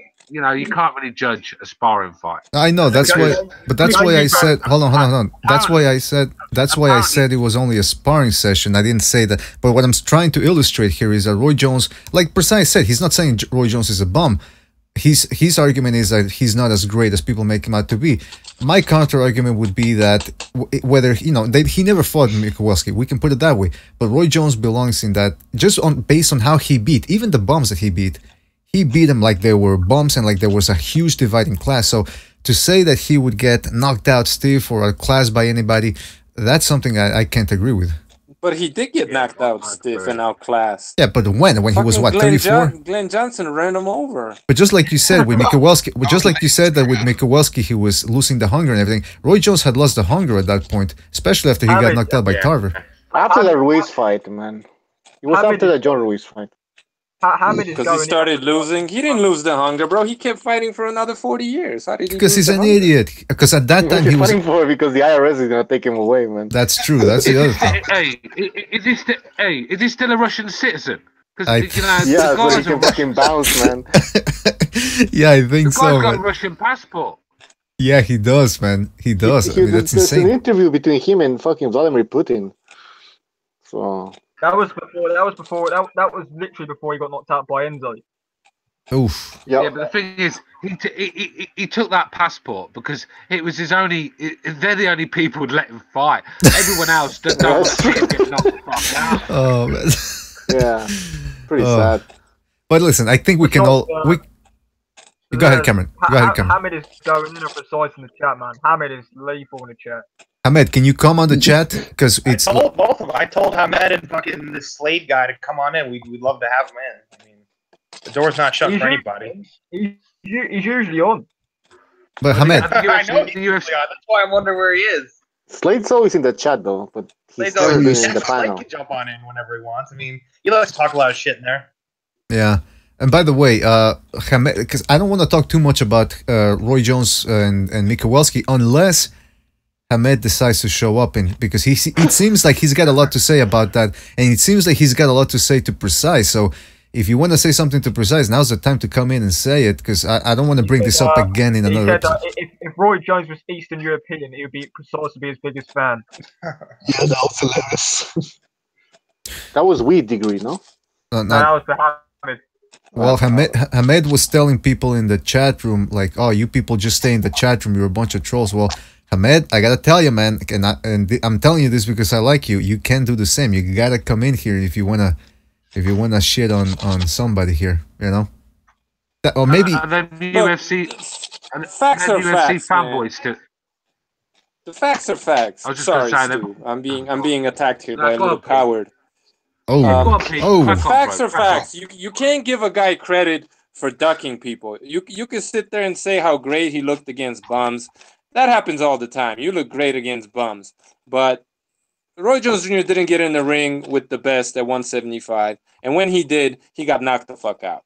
Those are the facts. And everything else, those are just excuses. You know what I mean? Roy Jones Jr. losing hunger. Come on, the man kept fighting and fighting and fighting. I don't think he lost the hunger. Now, granted, he was 36, I believe.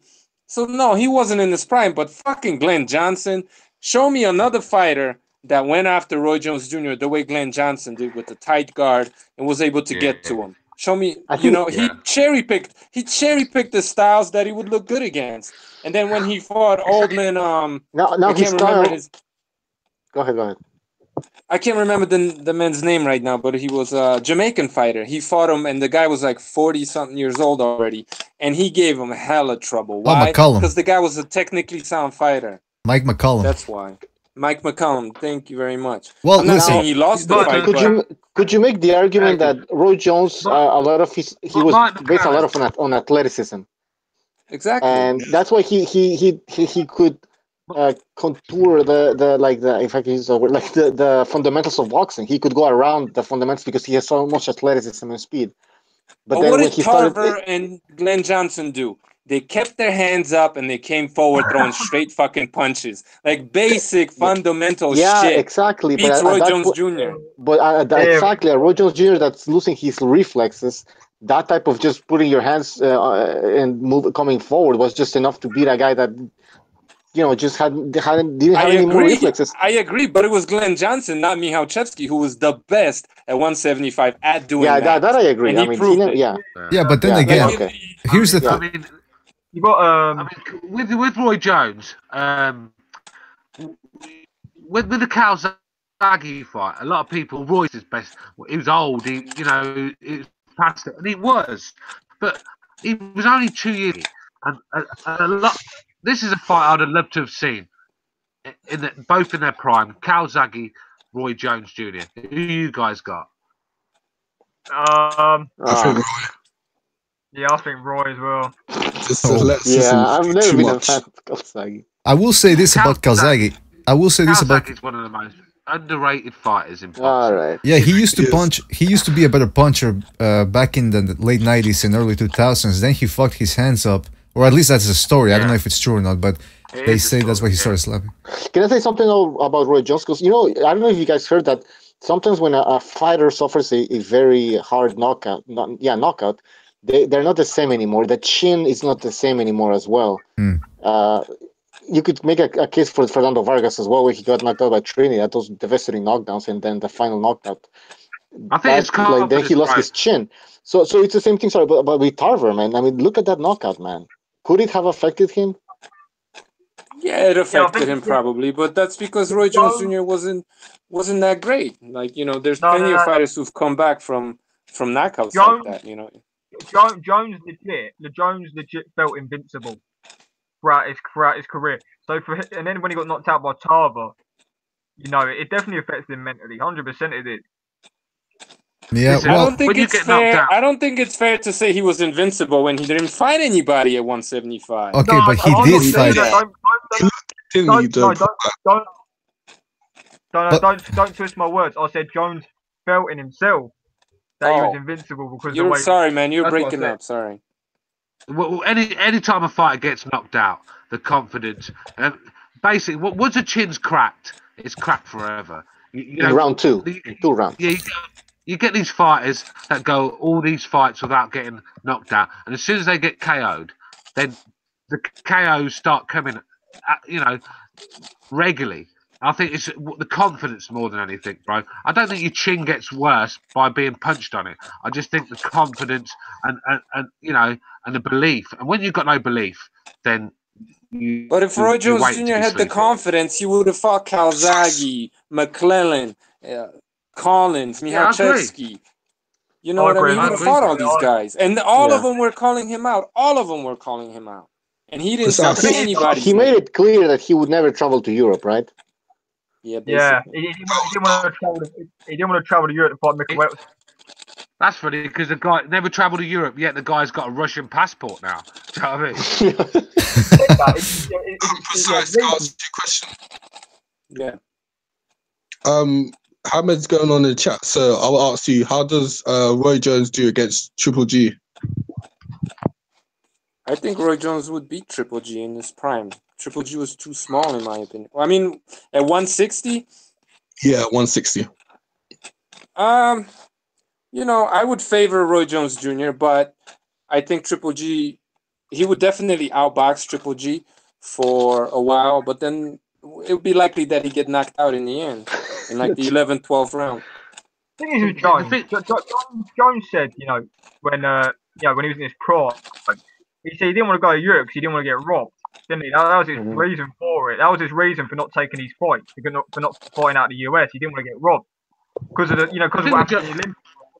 Yeah, but the thing with Roy Jones, his best wins are both two fighters that were really green. They were not had many fights, like James Toney, Bernard Hopkins, quite fresh and quite green. They were never in their prime. The guy's really not got one great win of a fighter in their prime, a champion, a good name. But you guys don't really know anything about Roy Jones Jr. Like, he catch weighted guys.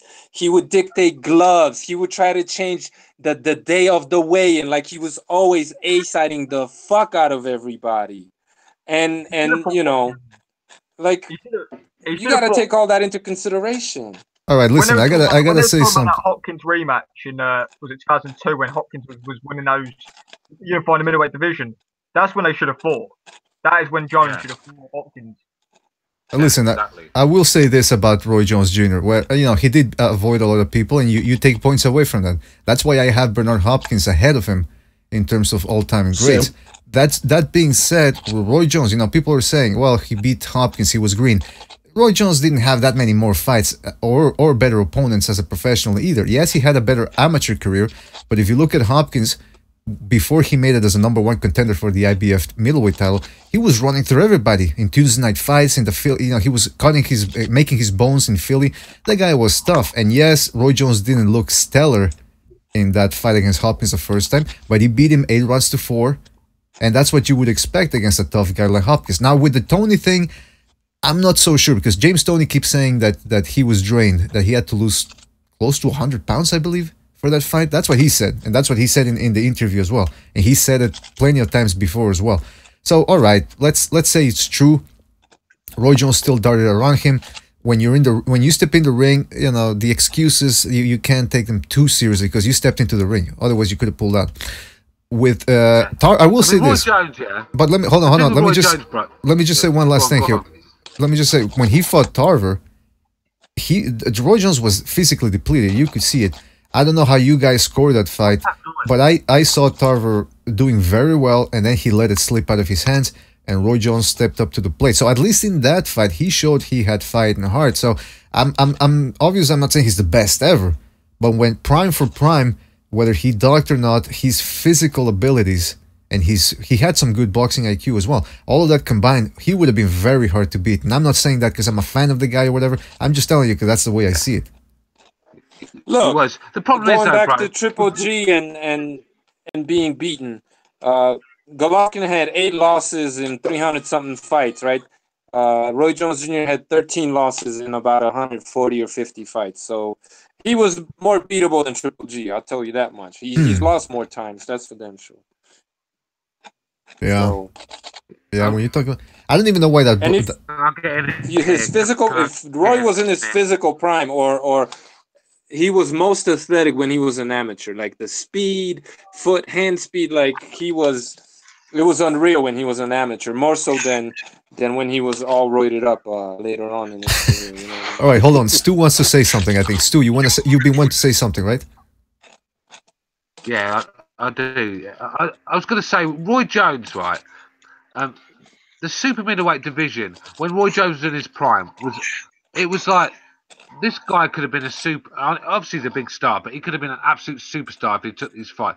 But he had 3 fights at super middleweight, when the super middleweight was one of the best division, and he just kept jumping these weights. Like, even when he won the heavyweight title, I mean, John Ruiz, for fuck's sake. I mean, David Hayden. Roy Jones Jr. has some of the craziest fanboys out there, man. People are fanboying for him like crazy. So when you start speaking the truth about the man, all of a sudden, you know, you get into their feelings and they start pulling the race card like a bunch of bitches hiding in the fucking chat room.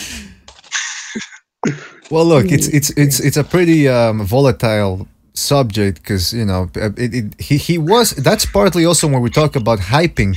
Roy Jones was overhyped. Sorry, I hear a song in the background. I don't know who it is. Yeah, right, guys, remember, if you're not going to talk, mute that mic, please, so that we don't hear any interference. But yeah, Precise is right in the sense that, you know, we've talked about this before in the podcast about overhyping people, and sometimes from the promoters, the networks, or the fighter himself, or the fanboys. And Roy Jones, he's got this mystique around him because based on all the things he did. But I mean, I'm not saying that he shouldn't be criticized. But what I do argue is that his ability, even when he fought guys like Reggie Johnson, Lou Duval, you know, they couldn't touch him. And those guys were top light heavyweights. Were they the best ever? No. But Roy Jones scared them. You know, he terrified them. And afterwards, then it's speculation about whether he lost the hunger or how much did the Tarver loss affect him. I don't know. I can't say. All I can say is he kept fighting because he needed money. And it's funny. It's also funny because he said after Gerald McClellan suffered that terrible injury against Nigel Benn, Roy Jones started saying that, oh, I don't want that to happen to me, and that's when he really started fighting a bunch of guys that shouldn't have been in the ring in the first place with him. And it's ironic that after that, now he's been getting knocked out multiple times in a row. So, you know, sometimes the worst thing that happened was him getting that multi-fight contract with HBO. Yeah, that was the worst. This is an undisputed fact about Roy Jones Jr. Roy Jones Jr. in his entire career never proved that he was the best in any division that he fought. But he's one of the greatest fighters of all time. Give me a fucking break, man. You guys, some of you guys are fanboys, man. Just keep it real. He never proved he was the best in any division. He ducked all the top guys in every single fucking division. So I'm sorry. That shit doesn't get any play around here, man. Yeah, you have a right to say that. I mean, it's true. He never beat Mikułowski. He only had 2 fights at super middleweight. But goddamn, the performances he put on against the best opposition he fought was, I mean, Reggie Johnson, fuck, that's gotta be one of the most impressive combinations I've ever seen. The way he dropped Reggie Johnson with that counter left hook right hand, oof. And then of course he had the target.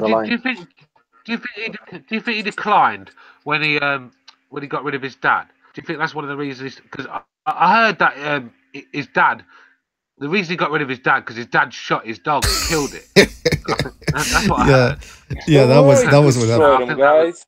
The guy was roiding since fucking high school. Like the roids destroyed his body. Let's keep it real, man. That's at the age of like 31 or 32. He had 15 times the testosterone level of a fucking healthy male his age. Come on, man. The dude borrowed against his future, and he paid for it. He made a deal with the devil, is what you're saying? Fighting in Russia, you know. I think that's why he was fighting in Russia, because that's the only place you could get away with being fucking steroid up to the max, man. And he still got knocked out. He still got knocked out. But yeah, that's a good. He did. Doesn't help your chin. And by the way, we got Michael Stott on the line. I'm on the rooftop of my apartment, guys. Exclusive report, guy. All right, so we got Michael on the line. Michael, you there? He's getting high. Yeah, he's getting a hit. He's getting a hit prepared for the show. All right, so what we're saying? Oh yeah, Roy Jones. Look, listen, Roy Jones. Yeah, he ducked a whole bunch of fighters, and you know it's another. I bet you didn't hear what I was saying, huh? No, we didn't hear. Sorry, what'd you say? No, I'm on the freeway, on the Hollywood freeway, heading back home. So I'm just listening in, and sorry if like it sounds loud if I'm talking, but I don't know.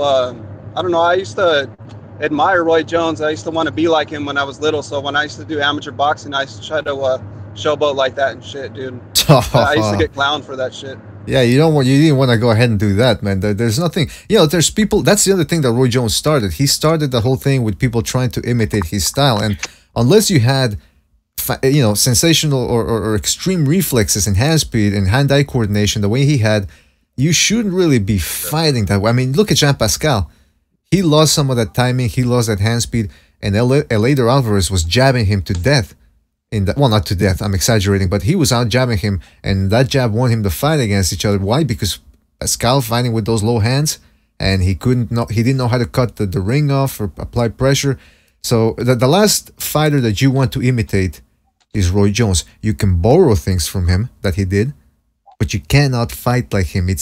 I don't think we're gonna see another guy like him. I mean, I think Lomachenko at this point is on that level in terms of the wow factor. I think Prince Nassim Hamed was very similar. I was going to Floyd say that. Mayweather was a lot more athletic. Now, I know he's a smaller guy, but the things that Floyd Mayweather did were a lot more impressive than Roy Jones Jr. Not punching power, obviously, but he was more athletic than Roy. Gamboa was on that level, more or less. Obviously, he's a smaller guy, so it's easier for him to move a smaller frame. But when Gamboa was coming up, that was the comparison that everybody drew. Roy Jones Jr. And we all saw what happened to him. All these guys that don't have sound fundamentals, when they start fighting top-level guys with good enough fundamentals, they all lose. That's just look at the history of boxing. I think Roy Jones taught himself how to box as well. I think him and his dad were not, honestly, his dad is not really a proper trainer, and they had a certain routine that got him wins and that lot. And I think his athleticism got him for where he is. I mean, I've heard he's a fucking very good basketball player, and it wouldn't surprise me with his footwork and speed. But he taught himself how to fight. It was a style that was very, like I said, it's not many fighters that fight like Roy Jones. I mean, Prince Nassim Hamed is probably the only one I could think of right now. And what did Barrera do to him? You know what I mean? Fundamentals, man. They always get those guys. Barrera is all about fundamentals. You're right. Yeah, and Hamed was looking bad against what's his name, Cesar Soto, against Ogie Sanchez, against Kevin Kelly. Kevin Kelly put him on his ass a couple times. Right? Yeah, he almost lost that fight. The whole time. Hey, listen, the thing is, people say, "Oh, Kevin Kelly put him on his ass." Kevin Kelly was 50-1. Yeah, I'm not saying it's a bad thing, but what I'm saying is he wasn't like, the way some people make it out to be. Yeah. He was being called the British Roy Jones. Exactly, that's what I'm saying. It's like he's completely off balance, hands down, fucking backing up, like completely I used to think I was Nassim too. Hamid he used to leave himself wide. There's a big noise in the background, Michael. Yeah, I'm on the it's like telling you, but leave himself. Yeah, sorry about that, bro. But, yeah, Hamid used to leave himself wide open. He was very unorthodox. Hamid, you can't teach that in a gym. He was just very unorthodox. He used to come from angles that used to surprise fighters. That's why he was a massive puncher. Mm-hmm. But I think someone with basic fundamentals like Barrera, who threw a lot of punches. I mean, I think the only reason Hamid never got knocked out is because he had the biggest calves. If you look at Hamid's calves, his legs, they were like fucking tree trunks. And I think when you've got strong legs, it always helps. Yeah, he had those I thought Pacquiao that guy calves. was more athletic than Roy Jones Jr. Again, small guy, but he was more athletic to me. You know what I think about a lot more, yeah. You know what I think about Roy the way Jones? he generated power with his legs not being under him, like that was just crazy how Hamid could hit so hard. The thing about Roy Jones that impressed me the most was not necessarily the hand speed, it was the reflexes. The way he could counter so quick with his. I mean, that was what impressed me more than the athletic qualities he had. You know, like the body movement and all that. Hamid, and by the way, Hamid was trained by the Ingalls. And it's interesting how they've been able to get so much success by teaching such a weird style. I mean, is there a certain element to that madness? You know, because it seems like you wouldn't want. Was that? It's a very awkward style, bro. They always keep the left hand low, and they come from funny angles. I mean, Johnny Nelson, who works for Sky. I mean, this guy defended the cruiserweight title like 12 times. The guy's got 13 defeats on his record, man. The guy was a journeyman. He stunk the joint out, got boots. He was that high. They turned him around and made him very. They turned him around, made him very hard to beat, and the guy defended his title 12 times. So you know that gym, there's just a certain style.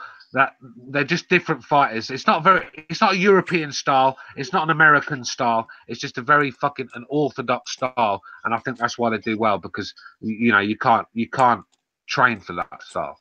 If you get what I'm saying. Yeah, and it's interesting because they did the same thing with Junior Witter. Junior Witter was a touch and go type boxer, very on the move. You know, he was moving on, and then the Ingalls taught him how to stand his ground, while at the same time maintaining that unorthodox style. And then he started knocking people out left and right. So it's not just teaching people how to fight in an unorthodox way. It's an actual, they're actually teaching a certain element or a certain, how do they call it? What's the, fuck, I'm getting, what's the expression to the madness? There's a method to the madness. There's a definite method. By the way, I'm curious. I mean, look at Billy Joe Saunders, right? Look at Billy Joe Saunders. I mean, how he's improved since he's been with the Ingalls. I mean, he's a different fighter. Yeah, Billy's looking good. That was going to be my question. Who do the Ingalls have now that's on the come up or that's in the scene as a top contender or a champion? Brooks is still a factor at 154. Who? Kell Brook's still a factor at 154. Right, right. Even though he has the losses, he's still a factor in that division. Billy, obviously, other than that, I don't know anyone else. Anyone from the UK? No, Cameron or Stu? Tyne Booth. Yeah, I'm trying to fit. Who's the guy that my mind's gone? Who's the guy that Billy Joe Saunders stays with when he's in camp? The Asian looking guy. It's Kid Galahad, very good. Billy Joe, Kell Brook. There's a lot of free. I mean, yeah, it's a good gym. It really is. Well, there you go. What's Scott doing? What did he say? What'd you say? I said I was looking at Scott's picture. That's what you call it. I was wondering what he was doing. Oh, he said he's driving down the freeway. Oh, driving. Okay. Yeah, he's driving down the freeway. That's why you heard all that sound in the background. I can smell weed in the car. Yeah, I can smell the weed from here. If you get pulled over, man, Michael, if you get pulled over, it's like Ryan Rhodes. I mean, Ryan Rhodes was just a very limited fighter, but very limited Ryan Rhodes. But the Ingle Gym turned him into a world level fighter. Like, you know, he Canelo fought Canelo victim. out. Yeah, well, he's a Canelo victim. Of course he was, but he was a lot of victims before that. But he ended up having a decent career, and I think any other trainer, he'd have been a journeyman. I think they've got the best. He was a decent fighter.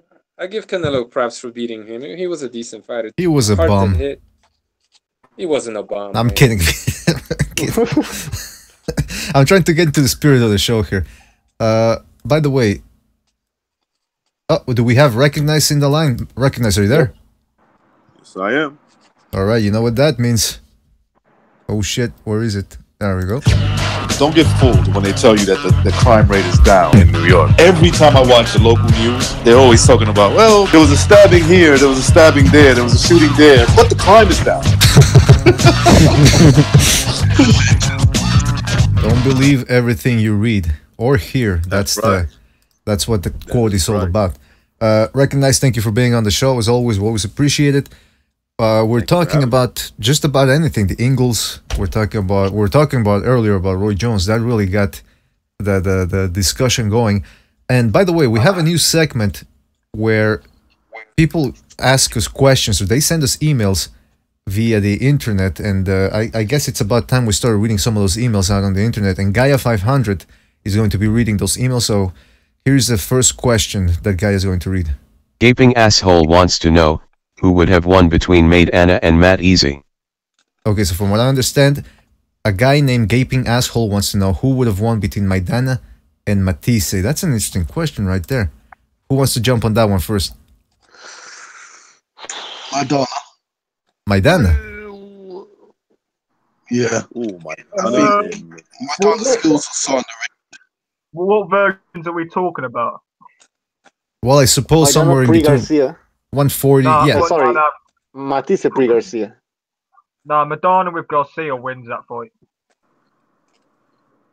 I don't know. Wait, what's Madonna with Garcia got Madonna working with a good jab, working up a jab. Yeah. And good timing as well. You see that shot he landed on Floyd? That was beautiful. Yeah, that was sensational.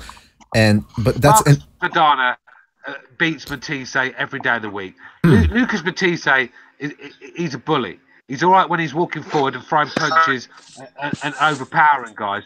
But when he's in there with a top guy who's throwing back, he folds, he crumbles, he finds ways out like we've seen before. I mean, this guy got fucking Postal bashed him around the ring, and Postal's not a massive puncher. Madonna would take him to the trenches, and Matisse would get. What about Provodnikov though? Provodnikov backed him up, and he stayed calm. He didn't quit in that fight. Listen, yeah, but that's how bad. What's that noise in the background?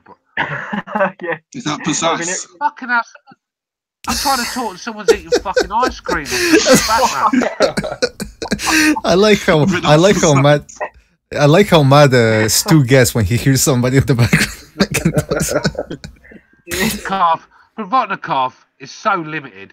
He made Lucas Matisse look like fucking like a boxer. You know, that was a controversial fight. A lot of people thought he won that fight. Yeah, that fight was very controversial.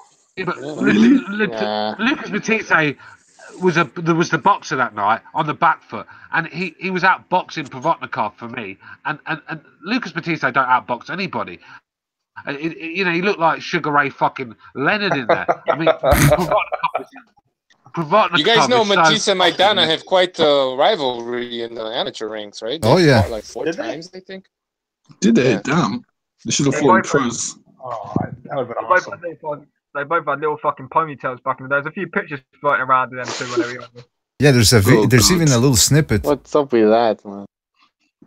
There's even a little snippet of one of their fights in the amateurs. By the way, you can, if you watch that video, I'm writing it right now. I'm not going to show it, but I'm going to just show the thumbnail so if you want to go check it out. But they fought, like Precise said, they fought in the amateurs a whole bunch of times. And you can there's one video where you can see the build up to the final when they faced each other off. And man, they were both knocking everybody out in that tournament. Yeah, they're fighting in the amateurs with 10-ounce gloves. And they're not, I don't know how many ounces they were fighting with, but man, they were just knocking each other, the other guys out. And apparently, from what I hear, they did engage in a couple of wars back when they fought in the amateurs. But like Stu said, Matias is a bit. I mean, I don't know. Do you guys agree or disagree that he was a bit of a bully, and that when people stood their ground, he kind of like, because John Molina also almost had him out. What do you guys think? Yeah, I agree. Recognise it. Recognise you've got the old sirens going off again. They caught you selling weed or something. No, fucking Hill Street Blues in the back. Between LA and New York, you got all kinds of background noise, huh? Exactly, yeah. East to west, east to west. Every time Recognise is on this show, you hear it at some point. Well, he's always on the streets. He's always in Manhattan or in, you know, Hell's Kitchen. Well, that's Manhattan too. I don't know what he's. I think he's gonna. No, you're right. It is. Oh, okay, yeah. Well, there you go. I don't know. To me, Maidana was the better pro. I would have picked him to beat Matias.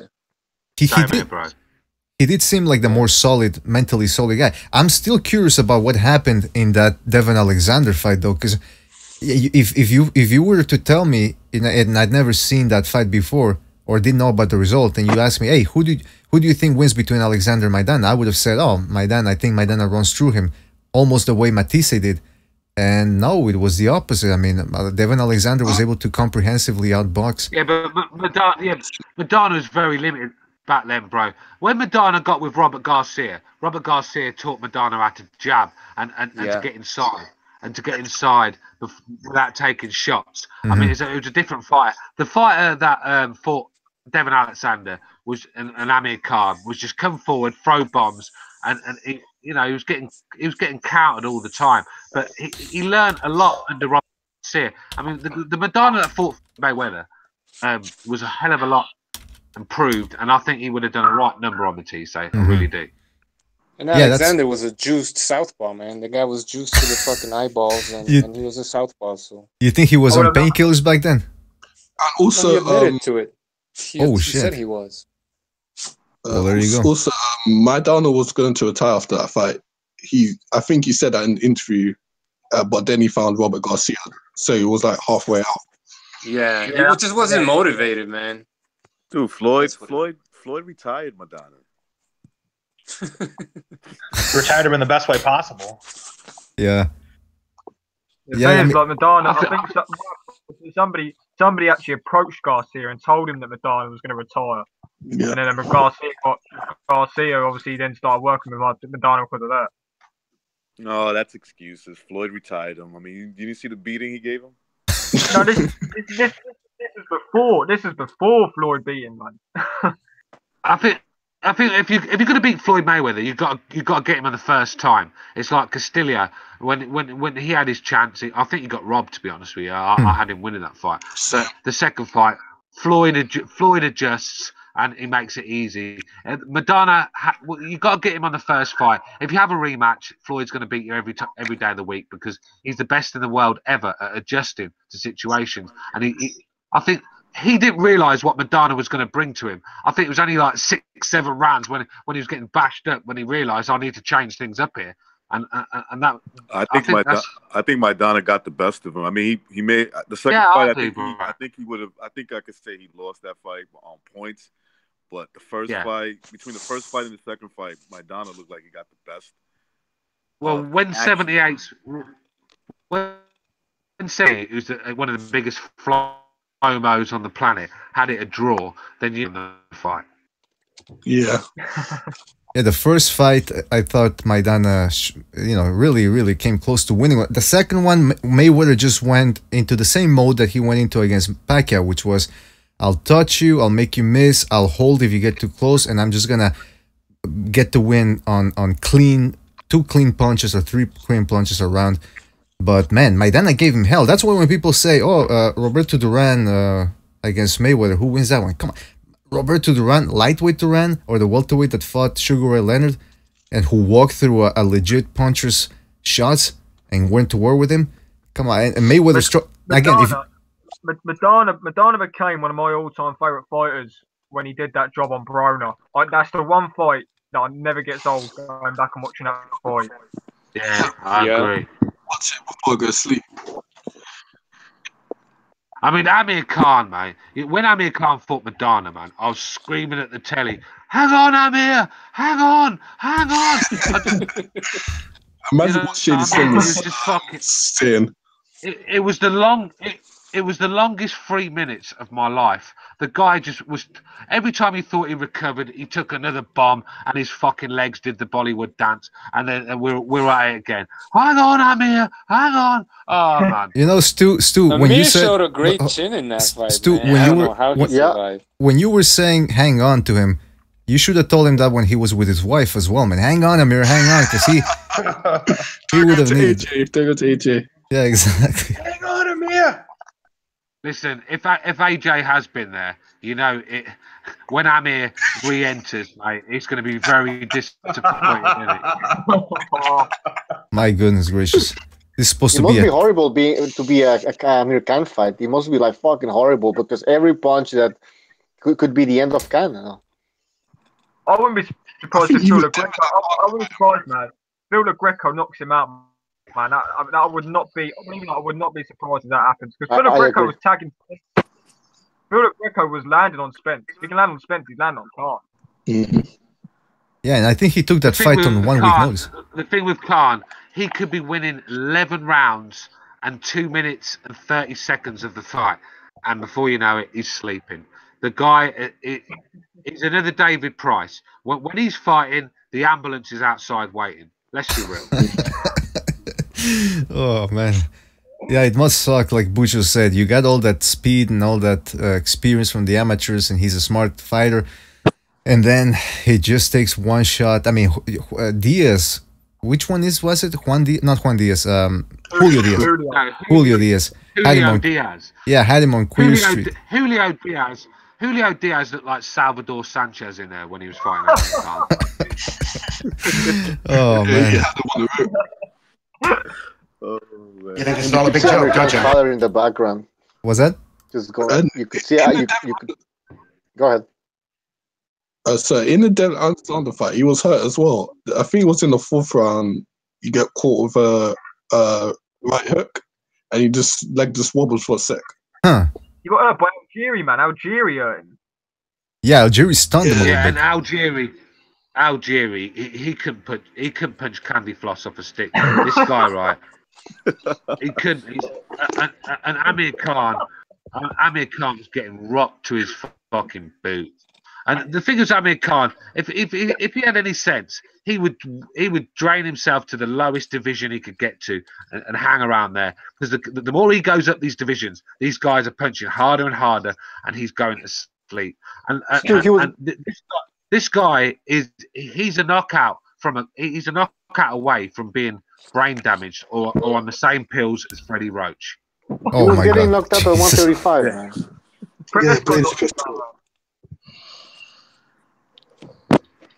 You know it's bad, but I mean, no, you know when Algieri's rocking you to your boots, that's when you know something's got to give, man. Something's got to give. I thought he beat him. I thought Algieri won that fight, man. Oh, really precise? Nah. Khan won the fight. Khan won that fight. Well, I know what the record states, but I thought Algieri beat him. The thing with Khan, because he knows he's vulnerable, he panics when he gets hurt, and he doesn't know what to do. He just, honestly, he's a mess. When you see Amir Khan get hurt, he's a mess. He just doesn't know what to do. He doesn't know how to survive. And he's getting rocked to his boots constantly. That's the problem. I don't think it's shit bad. If you watch Amir Khan fight, he's always taking the shot. And when you don't see a shot, okay, I think it'd actually be very beneficial to Khan if Phil Greco does knock him out because he was retire and it will save him getting knocked out by someone at an elite level. Like Spence. Oh yeah, Spence. I think Spence would just be a horrible fight. Again. Oh God, I think Khan would get stretched. Yeah. Canelo 2.0. I mean, they shouldn't allow that fight. I don't know if he gets knocked out cold the way Canelo did, but just look at what Lamont Peterson was able to do against Khan. Granted, that was a Lamont Peterson that was probably on having testosterone pills shoved into his butt cheeks. So he was. Oh shit! Everybody's dropping off again. Everybody dropped a Can you remember when Khan was calling out Golovkin? Can you imagine if that fight had gone ahead? That was Golovkin in his prime as well. Oh my god. It would have been Apollo Creed all over again, wouldn't it? Throw the damn javelin! A whole bunch of people dropped out of the call for some reason. Yeah. Again, we're still. I think it's when with too many people are in the call, something happens. I don't know. I think I have to invite recognize because he doesn't. No, no, it's not that. Man. It's not that because there was five of us on the other night and three dropped off. Two dropped off, was saying. Yeah. All right. Yeah. Apology. We can hear you. We can hear you. Who else are we missing? We're too cool to mishandle. They gotta shut us. Yeah, we're just apologies. We're just talking about when Amir Khan was calling out Golovkin. Can you imagine if that fight had gone ahead? Jesus Christ! Oh no, he would have been dead. I know, bro. Just dead. But I tell you what, man, I gotta give Amir Khan a tons of no matter what he does in his career. I always have to have him in high regard because he fought everybody and he went up in weight and fought Canelo Alvarez. That's a fight he didn't have to take, and he went up there with self-belief, thinking he could win it. So I'll always have respect for him for that one fight. Yeah, it was stupid, but you know, sometimes stupid. There's a fine line between stupidity and courage, and I'm still not sure what the deal with Khan was there, but I'm gonna go ahead and give him the benefit of the doubt and say it was courage. Yeah, but let's keep it real here, right? He only went up a weight division. Well, everyone likes to tell us he went up 2 weight divisions to fight this middleweight monster, but he went up a few pounds, and that's all it was. Canelo was never a established middleweight at the time. The fact is, this is what happens when a guy like Khan moves up in weight. He gets slept. Do you guys see what Eubanks Jr. started, dude? With his fucking not finding his pin bullshit with Triple G. Then he had to fight Kell Brook, and then Khan had to copy Kell Brook because they were trying to match each other, but both got knocked out by bigger guys. All because of Eubanks Jr. Didn't Khan Canelo happen in the May, and Brook fought Golovkin in September? Yeah, they're trying to outdo each other, like Scott said. Kell Brook sold his soul. The day he signed that contract with Golovkin, he sold his soul, and it was one of the worst. Yeah, we should have seen Eubank Jr. get knocked out that night, huh? Yep, that'll be entertaining. All right. By the way, the thumbnail of the video is Carl Frampton. He's right there in the thumbnail. Yeah, we'll talk about it. We'll talk about it next time. We'll talk about it next time. Hey, have you heard that Santa Cruz is looking to fight Abner Mares next? So what do you guys think about that? Again. I call him Pika Cruz because he looks like Pikachu from Pokemon.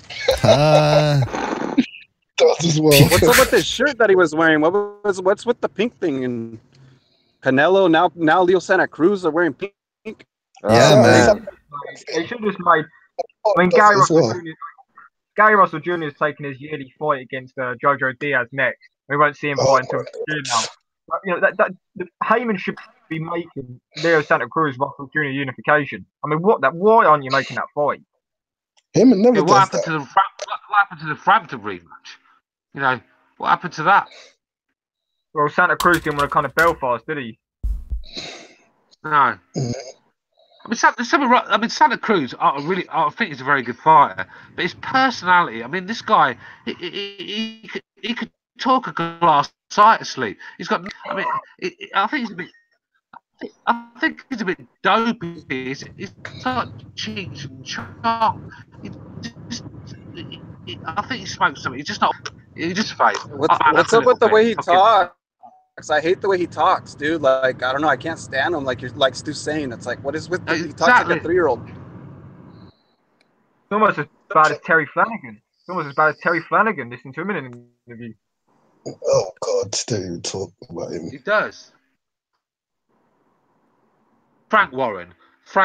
What has this guy done for Terry Flanagan's career? Made me laugh. Like they were talking about fighting the Nares and all that, weren't they? And at 135, and he moves up to fight Maurice Hooker at 140. The thing is, I used to really like when he beat Magdaleno. He beat Magdaleno. Diego. Yeah. Stott. And I thought this guy looked the goods. He looked the best in the division. But Frank's not moved him on. I mean, he fought fucking Derry Matthews for fuck's sake. I mean, yeah. When I saw that fight announced, I was like, what? I didn't even watch that fight. It was a ball fest. He just outboxed it for 12 rounds. That's what I didn't watch. Look what O'Hara Davis done to Derry Matthews. And Luke Campbell. And just about everyone. Yeah. Terry Flanagan taking the distance, man.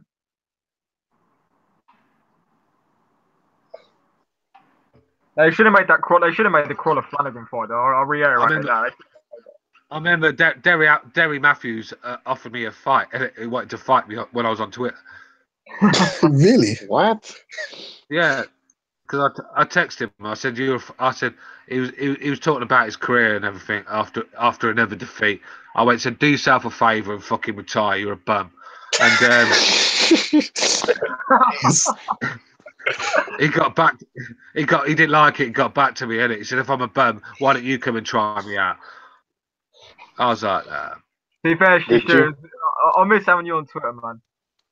Yeah. I mean, like I said, I'm not gonna sit there and give it the big one. I'm not gonna sit there and give it the big one and offer fighters out. But if I caught Derry Matthews on the chin, mate, he's going to sleep. Did you grab a scarf? Yeah. I told him the only way this fight's going to happen if I can have my scarf with me. All right, so I guess nobody wants to talk about Carl Frampton against Nonito Donaire. When is that? I think Donaire's going to knock him out. Like Precise When said, he's going to get knocked the fuck out, and I'm with Precise. He didn't say that. You think he wouldn't be surprised? When is that fight? That's next weekend, isn't it? Oh, no one cares. That basically means he's going to get knocked the fuck out. Nah, Frampton wins. Frampton wins. Yeah, Frampton wins. Frampton doesn't give a shit anymore, dude. Frampton made his money against Cruz. He wants out of boxing. He wants a third fight. Donaire has been sliding for years. He is not knocking Frampton out. Nah, he's not. Hey, Donaire's a pretty boy. Donaire's just a pretty boy, right? Basically, he's fighting for. No, he's just fighting for money. He's not in it to be the best anymore. I mean, sorry, he's fighting for his wife. You see his wife just spending it. Exactly, bro. To keep her. 100%. Yeah. She's Asian too. Yeah, you know what? Precise. Yeah, look at what happened to Mosley. His Korean wife. I mean, have you seen him? Have you seen him do fight predictions? Have you seen him do fight predictions? I mean, the guy could predict rain of thunder and lightning with his own head. I mean, he's fucking horrendous. He should leave his wife for my. I interviewed Donaire a few years ago about and he was talking about his wife and all that, and he was talking about how she was going through all this stuff and he was there for her and all that sort of thing. So I hope nothing like that happens to him. See, I think Donaire's a bit like Brandon Rios. I think once he started fighting people his own size, he started getting found out. Well, Rigondeaux found him out, didn't he? Yep. When Walters beat him, he was too big. I mean, he rocked Walters in that fight, but Walters was just too big for him. He slept that night, didn't he? Yeah, but Nicholas Walters. Donito Donaire was a weight bully, and he met a weight bully in Nicholas Walters that night. It was kind of funny. I watched Nonito Donaire get his ears boxed off by Vic Darchinyan. He knocked him out. And it was only Donaire's size and strength and power that fucking got him out of that. But he was getting his ears boxed off. And Vic Darchinyan was a small bantamweight. Do you know what I mean? So flyweight, wasn't he? He was a flyweight. Yeah. Basically, flyweight. So I just don't think anyone that's got any sort of basic boxing skills, I think, is going to give Donaire trouble. If Donaire catches you with that left hook, then it's over because that guy's got boxing. The left hook happy. That's all he throws. But he's not putting anyone to sleep though. Like he's not put anyone good to sleep at super bantamweight. I mean, he last got a knockout against Zolt Bidak, who was unranked Bulgarian. And now, he didn't knock out Magdaleno. He didn't knock out Cesar Juarez. He's not really knocked out anybody fighters his own size. When How do you score them out? Alejandro When he fought- Gonzalez put Frampton on his ass twice, so you know. Yeah, I just don't know, man. I'll be surprised if Donaire knocks Frampton out. Very surprised. Gonzalez, he had a style that Frampton found hard to work at. He was, I think that it was a very Leo Santa Cruz sort of style in the second fight, and I think Frampton was struggling to get the distance right, and he was walking onto shots. He caught him cold. It's whatever, I know. He caught him cold, but I'm just saying. I think if Nonito catches him cold, it's all over, man. If Nonito catches him cold with that left hook, I'm telling you, it's all over for your boy. But the problem the reason why I'm saying that I wouldn't be surprised is because to me, Frampton seems like he's on his way out. Like he's just not dedicated. You know, I don't know. Yeah. I Well, think Frampton is on the way out. He's having problems with McGuigan, right? Or he's been having problems. Could that be affecting him? Yeah, he's like suing him or something, or they're suing each other. He's moved to Frank Warren. He's with Frank Warren now. Yeah, that's right. Yeah, if I were Frampton. Jamie Moore's training him in, you know, Jamie Moore. Yeah. Yeah. Here's the thing about Donaire. My position on this: Donaire can be outboxed. I mean, Nicholas Walters was outboxing him with a jab, but Donaire, everybody that he's fought, whether he wins or loses, he ends up either hurting them or dropping them. The only guy he couldn't really hurt or drop was the Argentinian guy, the guy who lost to Inoue. What was his name? Narvaez or?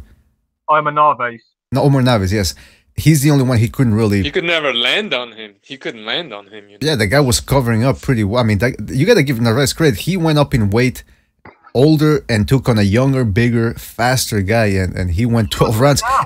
He's still doing that now, man. He's fighting Tete, isn't he? I mean, when he knocked out Jorge Arce, I mean, it was devastating, wasn't it? That was Donaire. That was Donaire at his prime. Montiel. Do you guys remember that? Yeah, Montiel. Oh, that was brutal. That was it. It was 2012 when he beat Arce and he beat Nishioka as well. That was just, the guy was on a massive knockout run in that year. Well, he was and fighting. He beat the African guy as well. What's his name? Matubela. Matebula. Yeah, he broke the guy's jaw too, I think. Yeah. Yeah, that was Donaire was dangerous, but I think Cameron makes a good point when he says that when Donaire started fighting guys, because really when you compare it to Montiel, it looked like Donaire was a couple of weight divisions apart. Now I don't know if it was an optical illusion, but it looked a little bit like a Jared Hurd situation in my book. I don't know about what you guys think about that. Donaire used to drain himself down to flyweight. He was massive. Yeah, man, but that's the thing. Even today he's still dangerous with that left hook of his. And Frampton got knocked down by that Alejandro. What was his name? Alejandro. The guy who Gonzalez. Yeah, who went. Was that? What happened to Alejandro? He's dead. He got killed. He died. Yeah. Oh shit. That's what. He was killed in Sinaloa, I think. Can you believe people get killed in Sinaloa? I don't want to be mistaken, but then they find it. I actually can believe it. Yeah, no, I was being sarcastic. In the back of the lorry, wasn't it? They found him where? In the back of the lorry. Am I right? I don't know. Who knows what it was over though? I mean, pretty people. sure they found him in the back of the lorry, and yeah, he was decapitated. Might be man. One of the Benavides brothers got shot or something too. I wonder what goes on with some of these fools in boxing. I mean, when you're in Sinaloa, it could be over anything. It could have been he looked somebody the wrong way, or somebody wanted to make an example out of somebody else. I mean, I don't know. It's a shame. The guy was 24. He was found in the back of the lorry with other people who were dead. That's what I'm pretty sure that happened to him. I mean, I don't know what to say, man. It's just awful that a guy that young would get murdered over who knows what. But anyway, listen. Didn't Floyd get shot at? I don't know. There's a fighter in the UK, right, called Sean Cummins. Now, none of you guys would know about him, but he was quite a tough guy. He was a bit of like a fucking road warrior. You know, he held his own. And apparently, he was a bit of an arsehole on the streets, involved with drug dealing and everything. And I think he got crippled in a car crash or something. in his wheelchair, and a little while ago he was found chopped to pieces in his freezer. So, I mean, boxers. Yeah, he was found. They found his body in it, his fucking legs and his arms. It was like a joint of beef in there. Oh my all God! chopped up in his freezer. Was it Canelo's freezer? This guy. Yeah, he had a scarf around his neck, kind of. Listen, the reason why we're making jokes, is it's such a somber. Was that? Didn't Corey Sanders, the South African heavyweight back in the 90s? Yeah, I think they killed him in South Africa. Yeah. Yep. Yeah, somebody was robbing a restaurant. Did Paul Williams did he paralyze himself in a motorbike crash or something? Yeah, Paul Williams did. Yeah. Now, let me ask you this. Right before he fought Canelo Alvarez as well. He was supposed to fight on Canelo's first pay-per-view, wasn't it? When you heard, I got a question for you guys. Williams is when you heard that Williams got paralyzed, is it just me, or was it worse than hearing that he had been killed?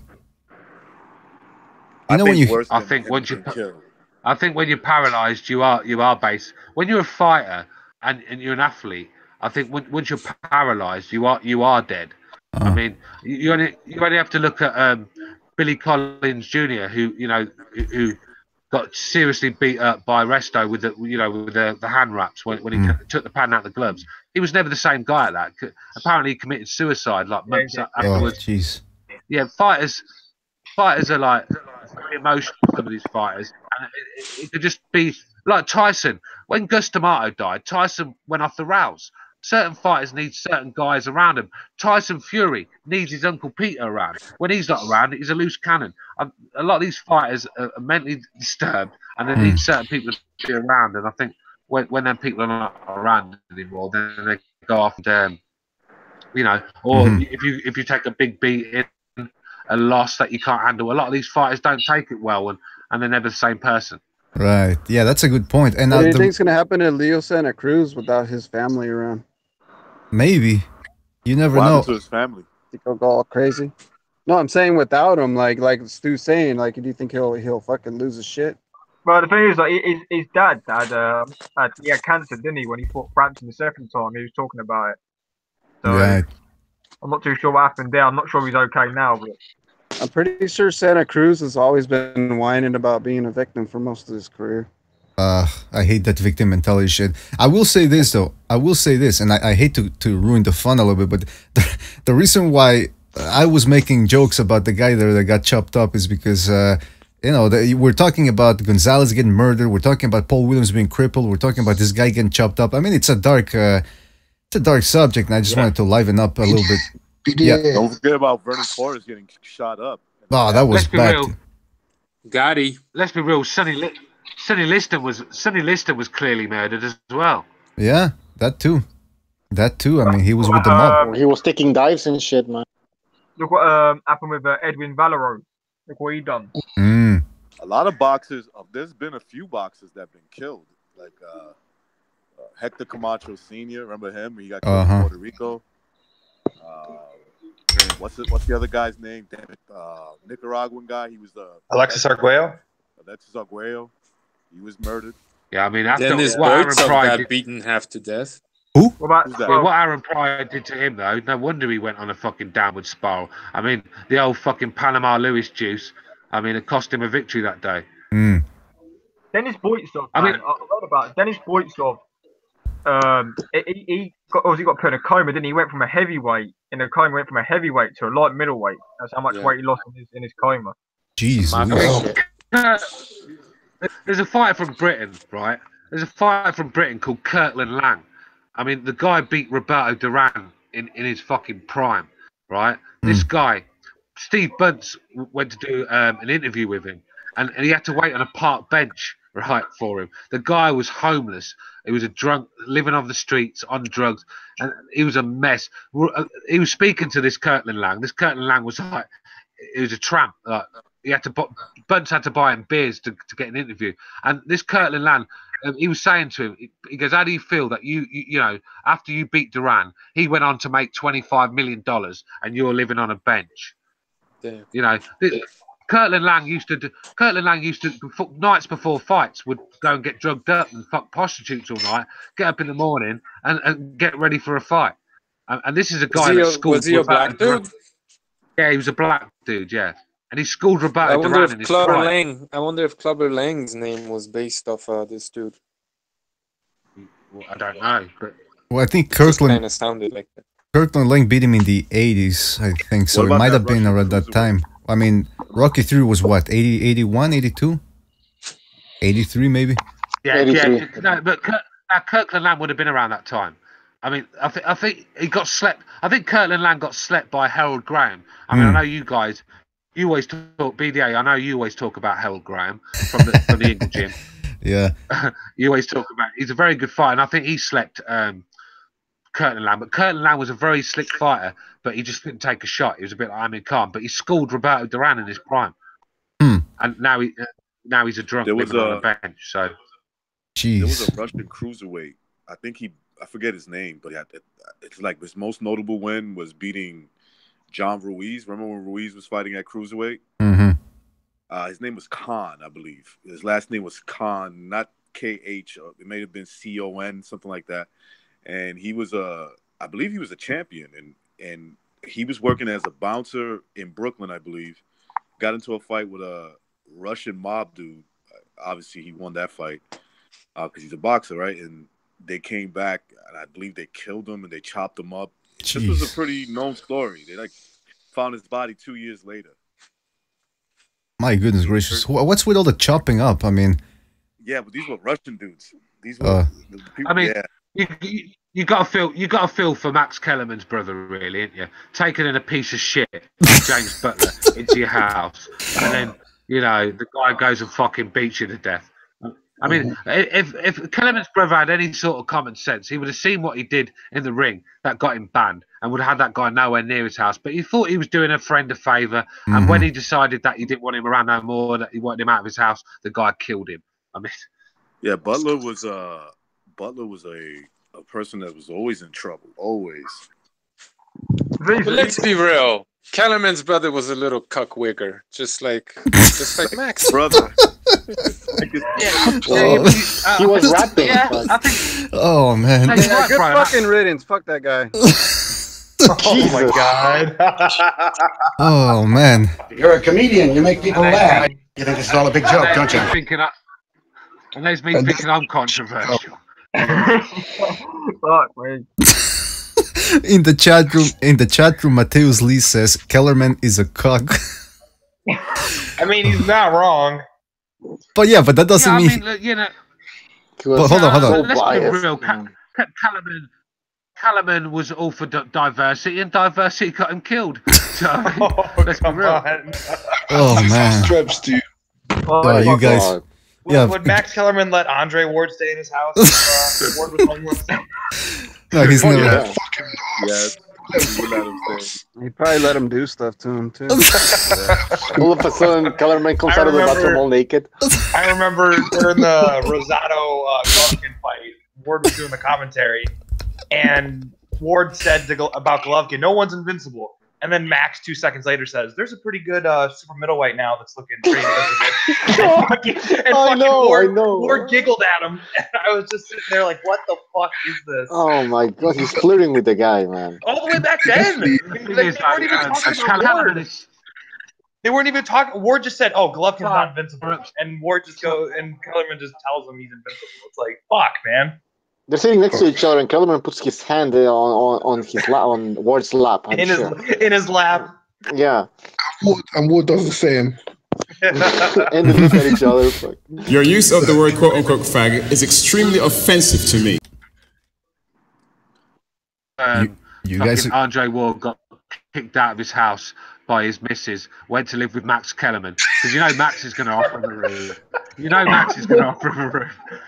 room. And unfortunately, when he tells Andre it's time to go, Andre, you Oh, can maybe Chris Algieri can cook their meals too. Virgil Hunter can come over with the young boys. They've just got to make sure that Max Kellerman doesn't own a hammer. Yeah. Oh, jeez, Louise. Could Ward even beat Kellerman to death? I mean, that dude's pretty. Oh yeah, he would. Fuck. Andre Ward. Yeah, Kellerman, even Kellerman. Kellerman's. Yeah, them headbutts, mate. Mate, you know, Max Kellerman had you could fucking headbutt a gorilla. Andre Ward could headbutt a gorilla and put him to sleep. We're talking headbutts. You know, Max. Yeah, Andre Ward. He's headbutting Kellerman to death. Oh, you guys are. You think they're in the same bed? Max Kellerman used to have a show on public access. Hey, you would call the cops, and then like the guy in uniform that would show us in a cop uniform, he'd be like, "What is everything all right?" I don't see nothing. Like, I was choked with a scarf. Oh man, let me tell you something. You guys, you brutal. Here I am feeling bad about making a joke of a guy getting chopped up, and then you guys going over and everybody came in with a shot. Everybody got a shot in at Max Kellerman's brother. Kellerman deserves it. Kellerman's sitting in a cushy little $1 million job for HBO. He can handle a few hits. It was an Illuminati sacrifice, man. I mean, sacrifice his brother. Oh man. I think I'd rather eat fucking Sean Cummins' fucking leg than I would Black Hood's shirt. Who the hell's Sean Cummins? His testicles. I think I'd rather have Mike Tyson bite my ear than listen to Max Kellerman with Andre Ward on the commentary. Oh man, dude, Max Kellerman used to have a show on public access. It was the funniest shit. People would call in and be like, "What do you?" Well, hold on. Let Max Kellerman fucking rapping. Well, hold on. I want to hear about this. I want to hear what Recognize is saying. Yeah, I want to hear about the public access. Go on, Recognize. So Max Kellerman used to have a show on public access. The cable networks in Manhattan, and people would call in. It was a call-in show, and it was mostly prank phone calls. They were like, "What the fuck do you know about boxing, you dweeb?" And they're just always challenging him, man. And he would no real calls would go in. It was just like dissing him. Yeah, I think Roy Jones is a great fighter, but you're a fucking dweeb. What are you doing on here talking boxing? And then you'll see him like fidgeting with the phone to hang up. Oh man. Yeah, he didn't know how to handle the trolls back then. He didn't know how to handle the phone, man. It was funny. Yeah, it would have been fun if he would have started just cursing at them. That's at least entertaining. But just hanging up. Into a rap battle or something. Oh yeah, he should have done freestyle. Dude, I bet you a family member got that guy his job, dude. I bet you anything. Oh yeah. Because look, listen, Max Kellerman is a good, he's a decent broadcaster. But the fact that he went from ESPN,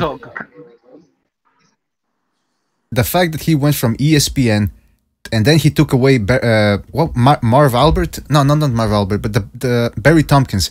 He took away his job at Fox Sports when they were doing boxing back then. He just went in there and said, "I want his job." Fine, he went in there. Then he goes on over to HBO. So he jumps from 3 major networks within a span of 5 years, I believe. And it's like, what juice does this guy have that he can just jump from position to position to the most coveted boxing spot? What juice? Did you say what juice? No, juice as in orange juice, apple juice. His father's Jewish? That explains everything. His father was a Jew. I don't want to talk to somebody who's trying to calm me. Get somebody in charge here. All right, listen, I said juice as in, apple juice, orange juice, as in he has a lot of connections, a lot of pull in the business. You know what I mean? Oh yeah. Yeah, it sounds similar. Hey, if you heard it similar, that's not my problem. I didn't mean to say the way you misheard I mean, it. they're having a lot of pull part. Both of them kind of do have a lot of pull. Well, who are they pulling now? I mean, I know he's pulling Ward's dick while they're commentating, but yeah, he's that American mixed breed multicultural, multiracial American boxing hero. Let's be honest. Max Kellerman's probably a fucking reptile. He's probably some fucking reptile undercover out of space, motherfucker. Look at him. He looks so fucking shady. Whenever the camera's on him, He looks weird, yeah. He just sits there and then they goes, "All right, Max, what'd you think?" "Well, you know, Jim, I think Andre Ward's the best pound-for-pound fighter in the world." It's like they're talking about Roman Gonzalez. What the fuck does that have to do anything about it? I think he actually is a cock. Like he actually watches his wife or Oh, he girlfriend. probably brings Andre Ward over and like lets Andre Ward like hang out. I mean, he probably watches. Oh, yeah. And like, great job, Ward. Good job, Ward. Oh, honey, you look. You're pound for pound, Ward. You're pound for pound. A bunch of people just dropped again. Ah, shit. Who dropped? I'll be back in a second. Yeah. Yeah, I seriously think he's a fucking member of that new breed lizard race over at Second Renaissance or some shit. Well, first of all, he's Anunnaki. Something like that. have you guys heard this thing where they say It's probably that? like a low-level Anunnaki. What's a low level? That means an Anunnaki with bad credit. Is that what it means? Lower credit. Listen, have you I mean, guys? like, you know how Mark Zuckerberg's like a high-level lizard, you know? Oh yeah, I hear about that. He's a robot. That guy's a robot. Did you see? We talked about it a little bit last night about he was getting grilled by Congress, and he was actually sitting on a cushion to make it seem as if he was taller. He was hiding his tail. Yeah, yeah, maybe. But this guy's got some issues, man. He thinks he's got some height issues. He's got some low self-esteem. So, I mean, the cushion was about 4 or 5 inches thick, man. And he's sitting on that, and everyone's photographing it. He doesn't care as long as he looks taller from the front. That's what he's fine with. All right, everybody's back. Apology. Yep, we're back. Cameron, Stewart, Fight Fan. All right, cool. Yeah, I don't know why he keeps dropping, but have you guys heard this whole thing that you need to call Matrix? Yeah, I did. Well, I'll call him again because maybe he didn't get it the first time. But there's this thing that if you ask a reptile or a reptilian if he is a reptilian, he has to answer the question. And that's why if you ask somebody, "Yeah, you're a reptilian," and he goes, and he tries to play it off, that guy's a reptilian. All right, that's what. I don't know. I hear you don't want to be encountered with one. I don't know if I'm echoing or not, but yeah, you don't want to encounter one. Well, I mean, if how do you beat a reptile? You just gotta put him in a cold setting, right? Don't they freeze up reptiles in the cold? Yeah. All right, there you go. You have to have a certain temperature. They're cold-blooded animals. Well, there you go. That's why. Maybe that's why the LDBC hates the Eastern European fighters. Because they're aliens. Yeah, they're fucking aliens from another planet kicking the shit out of them. Nah, the LDBC don't like Eastern Europeans because they're white.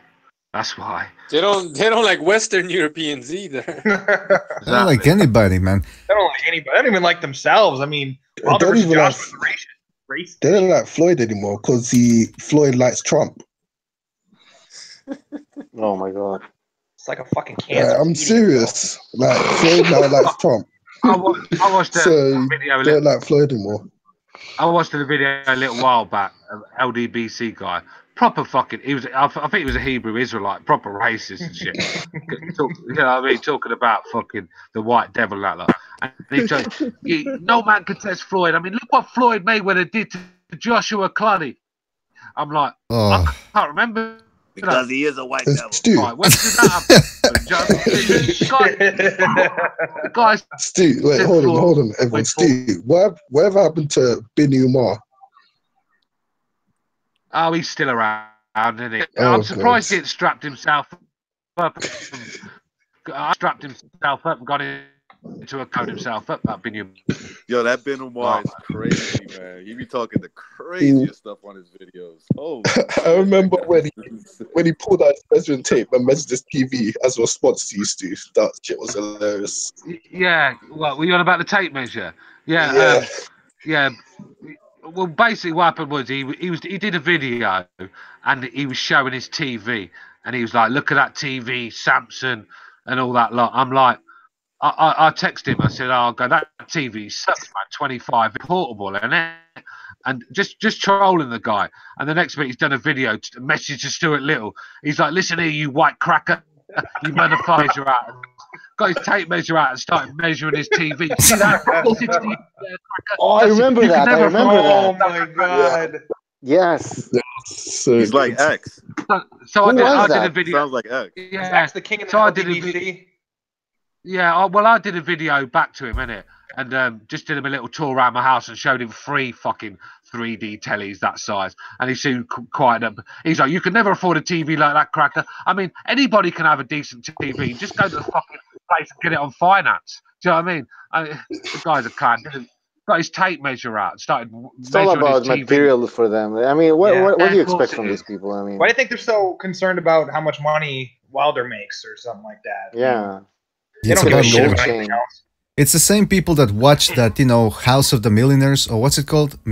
Homes of the Millionaires, and they just, something like that. you live vicariously He was like- through other people. He was like to me, "You wish you could have what I've got. I all that. You wish you had my life." I just turned around and said to him, "Look, when I look out the window, I see acres of English countryside. When you look out the window, you see thugs and liquor stores." And like we said before, barely anybody watches TV anymore. I mean, everybody's on the internet, or they're using Netflix to watch things on demand. TV is just, I mean, I don't know. I don't know about you guys, but I never felt the need to have a big ass TV. Like one of those big screen. TV's not old. Like, you can just watch anything on it. Streaming. I have one in my living room. You barely see the pixels. So the bigger your telly, the worse the pixel is. You have to have everything in HD if you've got a big telly. And I had a 60-inch telly and it broke. And when I got it renewed, I downgraded. It was too big. The picture was poor, so I downgraded. So it doesn't matter about what size fucking telly you got. Anyone can have a big telly. Yeah, size don't matter, man. Yeah, size doesn't matter. It's how you use it. That's what Max Kellerman told me. Max Kellerman told me it's not about the size. I don't care about it. I said, "Oh, fine, that's great." That's what Ward said. Exactly. Yeah, man. Otherwise, I would have pulled that. Anyway. Kellerman's brother said that as well. That's what Ward Oh no! That's what Ward said to Kovalev. All right, now listen, guys. We got Gaia with another question here. So let's hear it, Gaia. What do you think here? Creepy gynecologist asks, who wins between Daniel Jacobs and Jared Hurd? Okay, so creepy gynecologist wants to know who wins between Jacobs and Hurd. Who wants to go first? Jacobs kicks his ass, dude. Jacobs schools him. I love that fight. I think it's a great fight. I think it's a good fight, but I think Jacobs probably clearly beats him. The thing I'm pretty high on Jacobs, but one thing I don't like is he tends to slap. He's got good power, but he tends to slap a lot, and I'm wondering if he faces another big dude, are those slaps gonna cut it against somebody his own size or bigger? It'll be a slap boxing fight because they both slap a lot, so yeah. Slap fest until somebody lands one. The thing is, the way Lara hit Hurd, the way Lara was hitting Hurd, if Jacobs is hitting Hurd like that, there's going to be a lot more damage being done. And let's be real, Jacobs is going to be 195 pounds on the night. That's true. He's a fucking cruiserweight, this guy. Jacobs is more proven at a bigger weight class. I mean, Hurd was having a good fight with a smaller guy, so you got to think that Jacobs would be favored. Yeah, that so far Jacobs has a better resume than Hurd, and I think Jacobs is. I tell you what, I know he's signed with Eddie Hearn, but I think he's making an absolute fortune, fighting bums. Eddie Hearn is a great promoter. Say what you like about him, he gets his fighters paid. I mean, he gets his fighters paid. Wilder could say, Joshua's a slave to the white man, but I mean, there's not a black man on this planet that would be a slave to the white man if he was getting $20 million a fight. He is a slave. Why is he a slave? I don't understand that whole concept. Like, he's getting paid. Because Wilder's insecure. I mean, I don't know. Jealous. Wilder's jealous. He's an idiot. Yeah. Wilder's is Joshua's fucking smart. idiot. Joshua is smart. He has a good promoter, unlike fucking Wilder. Yeah, and he looks at Joshua. Joshua is loved by his own people. Joshua is loved by the country, the British people. Wilder, no one gives in America, no one gives a flying shit about Deontay Wilder. Well, except for Alabama. Hearn actually knows how to promote somebody. I mean, if Wilder was with Hearn, he'd probably be a star in America. Hell yeah, I think a lot bigger. I mean, yeah, that's why Jacobs left. I mean, Jacobs is making more money with Hearn than he probably was with Al, and he's getting more promotion, and he's getting more fights. The Al Heyman guys are just sitting on their ass doing nothing. Hearn would build that fight much better. Oh, he would absolutely if he had both of them. He probably wouldn't even bring Wilder to the UK, or just keep him there and promote him and make him big. See what Wilder don't realise is that Sky Sports are the best in the world at promoting fights. They honestly, when there's a box office fight on, you get the weigh-in live, you get a face-to-face, you get when they're in a room together, fucking having it out with each other, you get the fucking interviews. Everything's live. They do a show midweek. They just build the fights up, and Wilder doesn't have that. And to have that, there comes a cost. Wilder doesn't have it, so he's the B side. Take your $12 million, and if you're so confident, beat Joshua, and then you can ask for $24 million the next fight. Yeah. I mean, more, right? I mean, let's say he beat. What is the offer? Was it official? It was 12 million pounds. 12.5. Yeah, but I want to get in on this. Who says who? According to whom?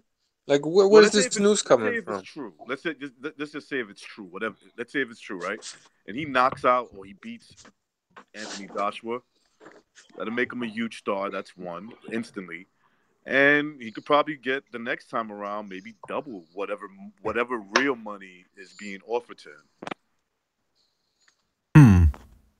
Let's say if it's a little lower than that, whatever the money is. Let's say if it's $8 million. I mean, if you're confident beating Anthony Joshua, right? Why would you turn down $7 million to beat up his leftovers in Dillian White? Yeah. That's the thing I never figured out, man.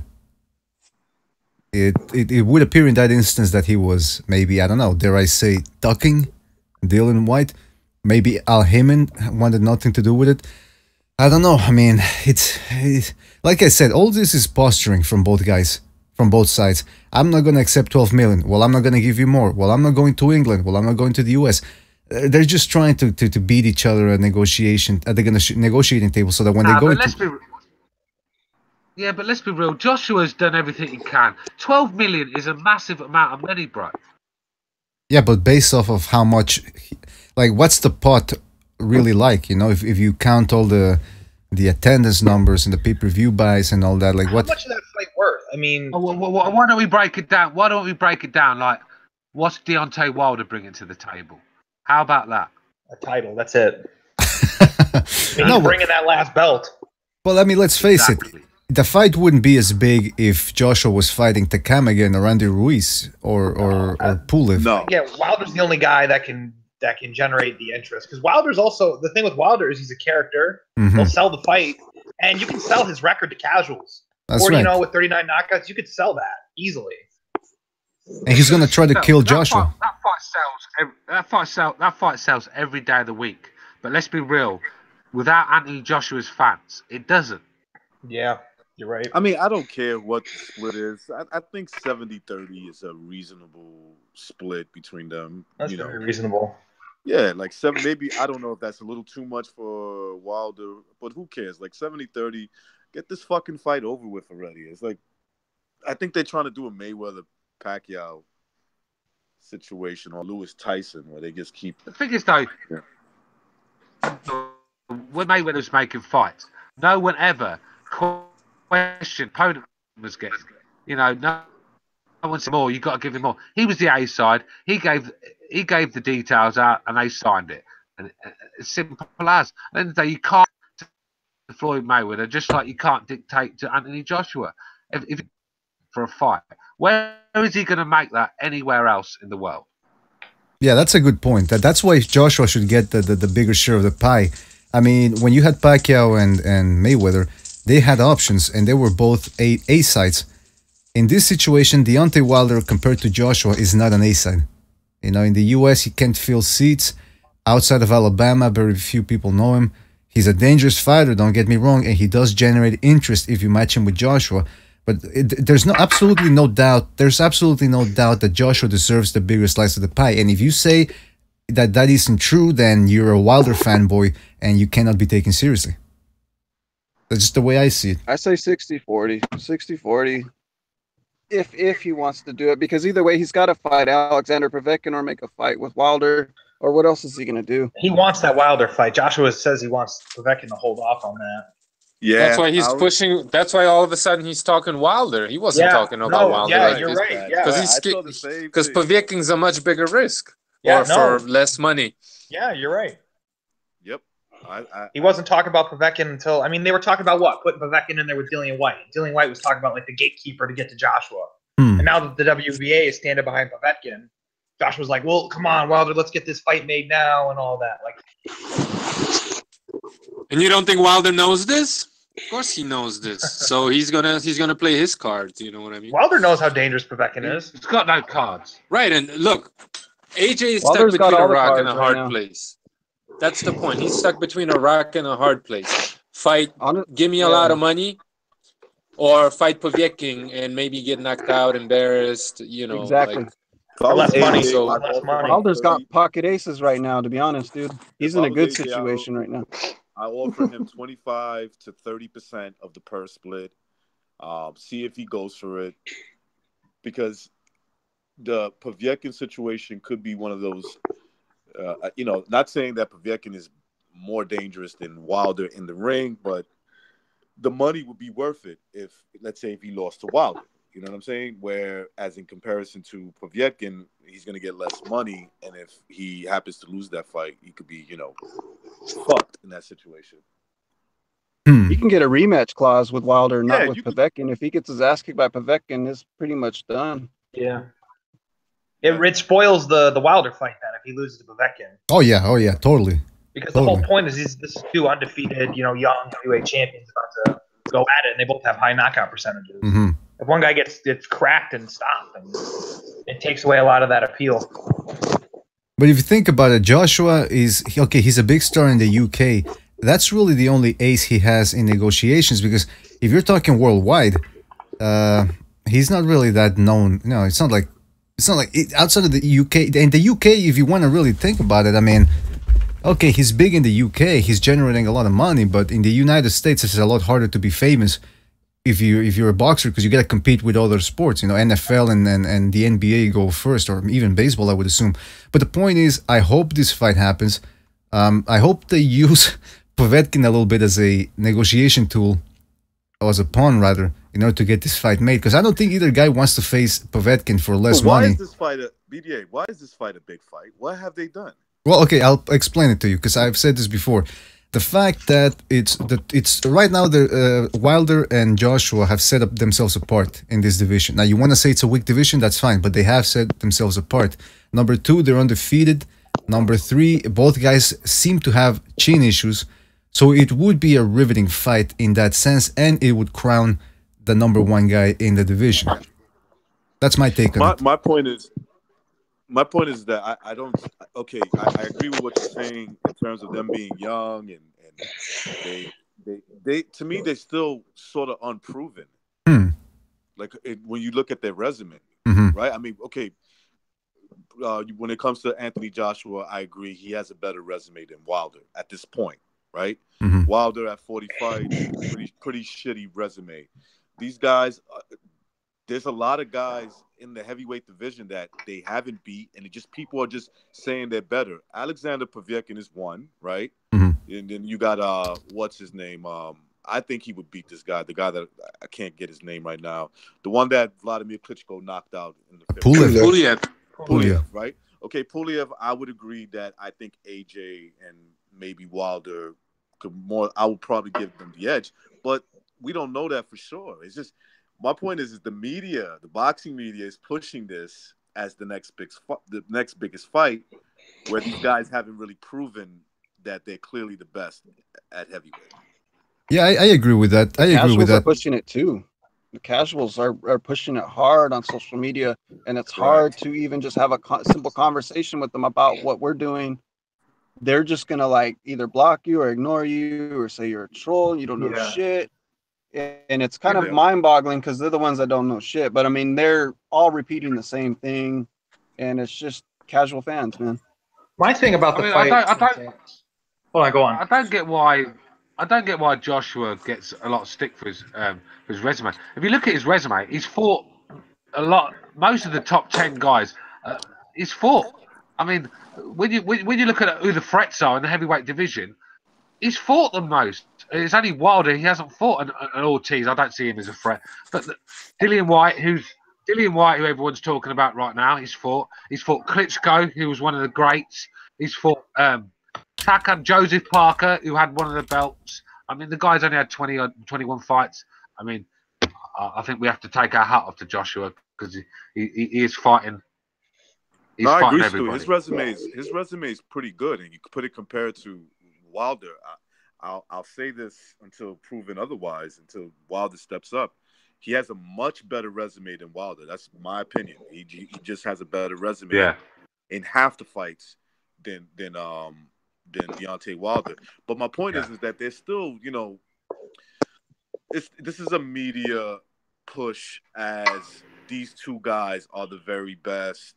There's a lot of fighters that they haven't fought, and Povetkin and Pulev are one of the guys. As if, maybe I'm missing somebody off the top of my head, but to me, I just see it as this big media push to make them number 1, number 2, or 1A, 1B, and it really hasn't been proven in the ring. You want to say Joshua did? Okay, I'm fine with that. I think Joshua has a lot better resume than Wilder does. Yeah, you know what? I can agree with that. I said that they set themselves apart, and I can agree with saying that they set themselves apart, but not by much. Let's put it that way. I still maintain... Povetkin has a better resume than both of them put together. What are you guys talking about? Who, Povetkin, you said? Oh, yeah. Yeah. Povetkin has a better resume than... He's a better resume than both of them put together. Well, let's see. I don't know about together, but I would say he's definitely clearly has the better resume than both guys. He fought in both the Klitschko and the current era, and he's always faced top guys and always beaten them. He beat Takam way better, the better version of Takam than Joshua did. Yeah, that's true. He beat Duapa like way better than Wilder. Wilder was losing that fight, and they gave him a give stoppage. He knocked that dude the fuck out. You know what I mean? He sparked out Price. I know Price, whatever, but you could say the same about fucking Eric Molina or Brazil. And nobody gave Klitschko credit for beating Povetkin, so we're not going to be too hard on Povetkin for losing that fight for obvious reasons. Yeah, and don't forget, he also, I believe, I don't know, but I think that the version of Chagaev, I don't know if Chagaev had hepatitis C back then, but the version of Chagaev that he beat back then, I've never seen that fight though, so I don't know how he looked in that one, but the fight, Chagaev was a title holder, and he'd had a couple of good wins. He'd beaten what's his name, the giant Valuev. So I mean, yeah, I mean, if you want to make the argument that Povetkin has a better resume, yeah, but so it's between those three guys, I think. And the one that I want to look forward to the most is, maybe Wilder, Joshua, just because it's two young guys, and I will admit a little bit of the trash talking that would go on prior to the fight. I think that would be quite entertaining. That would add to the excitement factor. But yeah, look, the heavyweight division, especially after Joshua struggled a little bit against Parker, it's starting to lose a little bit of its luster. And I firmly believe that if Wilder and Joshua deliver a good fight, it's going to spark it back up. And hopefully the winner of that fight takes on Povetkin. And even, you know what, even if Povetkin can't fight those guys right now, I would like to see him in there against Luis Ortiz, just to see how that fight looks. I think that would be an interesting fight. From what I heard, it's just a rumor, but from what I read somewhere online, Povetkin beat Luis Ortiz in the amateurs. No shit. Yeah. I wonder if there's video out there of that. I'd be willing to watch that one. No, I looked. I couldn't find it. I looked. Yeah, I mean, I I think if Eddie Hearn gets this fight, mate, Wilder Joshua obviously at the top of the bill. I think he's got to put on the undercard. Gillon White be prepared. Povetkin, the winner takes on Joshua Wilder winner. Wilder Joshua's a knock- fanboy fight, man. That's a fanboy fight. Let's keep it real. If anybody is actually look, it wasn't that long ago that we were shitting on Wilder for his trash resume. It wasn't that long ago that we were shitting on Anthony Joshua for his trash resume 2-3 fights ago. Povetkin, you couldn't have questioned Povetkin's resume for the last 10 years. He needs to be in there fighting for these titles, not these two fucking hype jobs, and that is just the truth. But media, like Matrix was saying, the media have hyped the shit out of this fight, and they're English speaking, and people relate to them because they can understand what they're saying, and they've never failed a drug test, blah, blah, blah, blah, blah. So the shit's hyped up. But if you want to see the best versus the best, Povetkin needs to fight one of those two guys next. If you really want to see the best versus the best. If you want to see, more of a spectacle or, I don't know, a show, then maybe you want Wilder Joshua because you're caping for one of the two guys. But if you're really keeping it real, Povetkin's title shot is overdue by about, 4 or 5 years. And the guy's 38. You know, he's not getting any younger. Any time now, any minute, it's costing him a lot at 38, especially since Joshua and Wilder are younger. So, you know what? I'm thinking they're gonna fight each other, and then they're gonna try to avoid, not necessarily avoid, but they're gonna try to stall that fight for as long as possible. Get Povetkin to look a little older. You know what I mean? I think that's the way. Casuals are gonna eat. He's the better boxer than both of them. He's, he's a bit of a high risk, low reward kind of fighter in terms of the biggest pot, and get him a little older. That's all. Dude, he got more punching power than Joshua and a better chin. Why wouldn't you want to see that fight next? I would definitely, as a boxing fan. He punches harder than Joshua, and he proved he has a better chin. Let's talk about skill. Like, what does Joshua have on this man? Size. That's all he has on him. I wonder if Povetkin could make it through that size. If those guys do fight. Was that? How do you think the fight goes down if Povetkin fights Joshua next?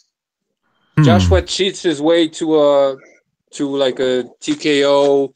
He does basically what Vlad did to him and gets praised for it. That's how I think the fight goes. Same thing he was trying to do to Parker, but he couldn't do it. Exactly. Takam. He'll get the referee.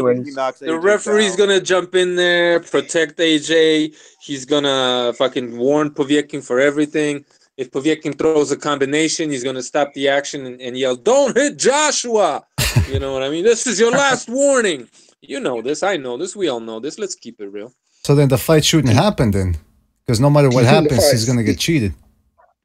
Why not? I want. It should happen because we want to see consistency. Because Povetkin earned it already. But if it's such it doesn't matter what's going to happen. He still earned the shot, and he's going to do a better job than Parker did. Can they do something like if they make it in Russia? Well, even they made it in Russia against Klitschko, and they still let Klitschko get away with all that holding. But it doesn't matter where the fight happens. That's what I'm saying. So I mean, what could they do to make it a little fairer, or more fair? Drug test Anthony Joshua. Yeah, test his shit. Take a sample of his stool sample. On. Oh, the motherfucker shoots hippopotamus semen into his fucking eyeball. I guess that's natural. Technically, it's natural. Wait a minute. You can get like that by injecting hippopotamus semen? Where can you get that, by the way? Just asking for a friend. Ask Mike. You gotta call Eddie Hearn. You gotta call Eddie Hearn on that, though. He's got. Well, see, the Brits, they do all that hunting in wild game and all that. They probably come up on all that shit. Mm-hmm, that's true. Yeah, hunting. They probably come up on testicles from wild Africa and shit, and they probably feed them to fucking... Hey, Jane, he eats fucking lion testicles. Yeah, bull testicles. And now listen. A whole lot of testicles. Listen, we can't end a boxing discussion on a higher note than that one, but just before we go, because we do have to go, Bucho sent me a photograph. Apparently, what's his name? Malignaggi, I'm putting it up on the screen, was on that show there with Brendan Schaub. What's it called? Is that what I saw earlier? Yeah, that's the one. And then Bucho sends me the picture, And I tell you, I don't know if, you know, a picture, they say a picture is worth 1,000 words, but a picture can also distort because it just captures a brief moment. So we've all had those moments, right? Where somebody takes a picture of you and you look disgusting, like you look like you came out of a horror movie or something based on the face you were making at that second. But you guys tell me, does Malignaggi look like he's been visiting too many Brooklyn pizzerias, or what's going on here? I don't know if you can see the picture. Oh god. Conor McGregor backlash. Hey, he wants to fight McGregor. He'll get It's fucking. McGregor backlash. You better hit Jersey Shore and get back on that cycle, man. He has PTSD. He's trying to fight Anthony Joshua next. The guy sits in his room. The guy sits in his room and does the Tony Montana. I mean, what the fuck is that? It's polio on cocaine. That's polio on cocaine, yeah. I don't know, man. God knows. I'll fight him. I'll fight him.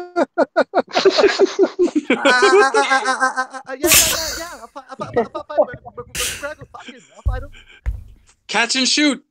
Yeah, catch and shoot. Oh man. I'll catch and shoot him all day. Oh, this is gold, Jerry. Gold. Let me tell you, that was the weirdest stoppage I've ever seen in my life. It was the weirdest stoppage I've ever seen. Okay, who's that? Which? I don't recognize that voice. That was Michael. That was. No, I know it was I'm trying Michael. to do a Long Island. I'm trying to do that Long Island Italian fucking, you know, like. Oh yeah. You know, Paulie. You know, you talk. You sounded like KIWI Box, bro. Yeah, all you got to do is do the Joe Pesci, and you close to Malignaggi.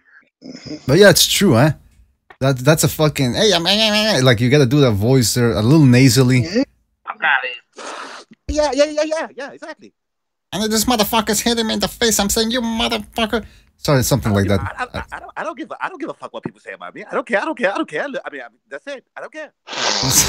He'll say shit like, "Look, I don't want to say anything because everybody always comes back and talks shit to me, but I'll tell you this."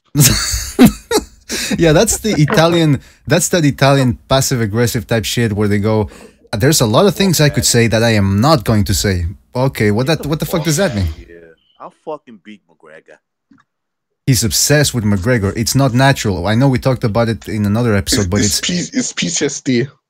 It's what? I mean, I've hated Malignaggi ever since I see him come into the ring with fucking dreadlocks or whatever they were, fucking plaits on his head. Oh God! I mean, yeah, cornrows. That's it. He came in the ring with cornrows, and ever since I just thought, what a wanker. What a wanker! I love that expression from the beginning. Look like a tranny. It's a shine box. He looked like a tranny. Apologies. Milli Vanilli.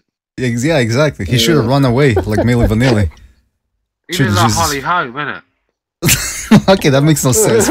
That makes no sense. His hair in between rounds. What the fuck was that? Yeah, they were cutting his hair, and is that even legal? Well, they let him do it, so I guess. What about the shorts, eh? Oh man. Oh wait a minute! You're not gonna clown on his. You're not gonna clown on his shorts, are you? Those extra Macho Camacho shorts? Come on, those look great on him. Anybody seen the elephant trunk though? What the hell is that? The stripper underwear he wore one time at the weigh-in. Oh my god! God. Yeah. This dude is a fucking weirdo, man. He's weird. Now we all this gay talk. Fucking Orlando Cruz is fighting this weekend, I think. Oh yeah. Yeah. Told you he was gay. He's favorite fighter. Hey yo, don't be bragging about my side piece. Oh yeah. You don't brag about taking somebody's side piece. You don't brag about that. How did that even happen? I mean, What a cock. You could have a crumb. You could have a crumb stuck in your moustache, and Paulie Malignaggi still wouldn't knock it off. Do you know what I mean? The guy, his punching power is atrocious. I've always said for like 50 KOs. I've got no. If you can't punch, I ain't got no. If you can't talk about it, simple as. Yo, didn't Malignaggi stop Chenko though? That was a cut, wasn't it? I don't No. know. Bad eye. Yeah, it was a cut in the eye. Or swollen, It was whatever. it was a Chenko though, so you got to give him credit for that. Was he the guy that? Radchenko, Well, Fedchenko, whatever the Chenko. look what Brick did to him. One of those Chenkos. Brick just destroyed him way better than Paulie did. I do gotta give Paulie Malignaggi credit. He outboxed Lovemore Endo the first time. I mean, not the second time where they had to cut his hair, but in the first one, he did a decent job of outboxing Lovemore Endo. That was a good solid performance from Paulie. We can't shit him. Was that? Who? Lovemore Endo. The fact that people had. I mean, the fact that people had him beating Broner just shows you how bad Adrian Broner is. Yeah, he couldn't cut off the ring against. Well, he could corner Paulie, but he couldn't put the finishing touches. That was a bizarre. That's when people were saying Broner was the next Mayweather, and after that fight, if you kept saying that, you were nuts, man. I gotta tell you. You know how to cut off the ring because that's not the kind of things he likes to cut. Oh, wait a minute now. Are you going back to the references we love the most here in BDA? Exactly, yeah. Yeah, maybe Hamed could help us out with that. No, I think Hamed's just a mouth breather, bro. He was talking all that shit, and then he was saying, "Oh, I'm too busy. It's 1 a.m." And then he fucking kept talking shit. Well, he does work late shifts. He works. Asked him, I was like, "Come on in, man," and he didn't want to jump in. Well, he works pretty hectic shifts as well too. So I mean, I can't fault him too much for that. He's got a hectic work schedule. So, but yeah, he came into the chat and he'll do that. You know, he'll come into the chat room and he'll start shooting from the chat room, and then I gotta go. Sorry, boom. And he complains when you answer. When he's in the hangout, he actually, you know, I know he can make one topic last about an hour, but he makes a valid point. When he's in the chat, he trolls. He's like a super troll. But when he's in the hangout, he's all right. I don't get it. Well, I would do the same thing if I was on a chat. If I'm in the chat, I'm gonna troll a little, and then once I get here, I'll try to be a little more serious. So, X says Hamed is my Muslim brother. And Dante, I keep hearing him say that in the chat. Saying what? No, they have a solid channel. Oh, by the way, we got, sorry to interrupt, but we got Ray on the line. It's been a long time, so we haven't talked to Ray. Ray, are you there? Yeah, I'm here. All right, thanks for joining us. We're just about to end this soon, so I just wanted to bring you in to say hello. It's been a long time, and anything you want to say, like anything going on lately for you in the boxing world?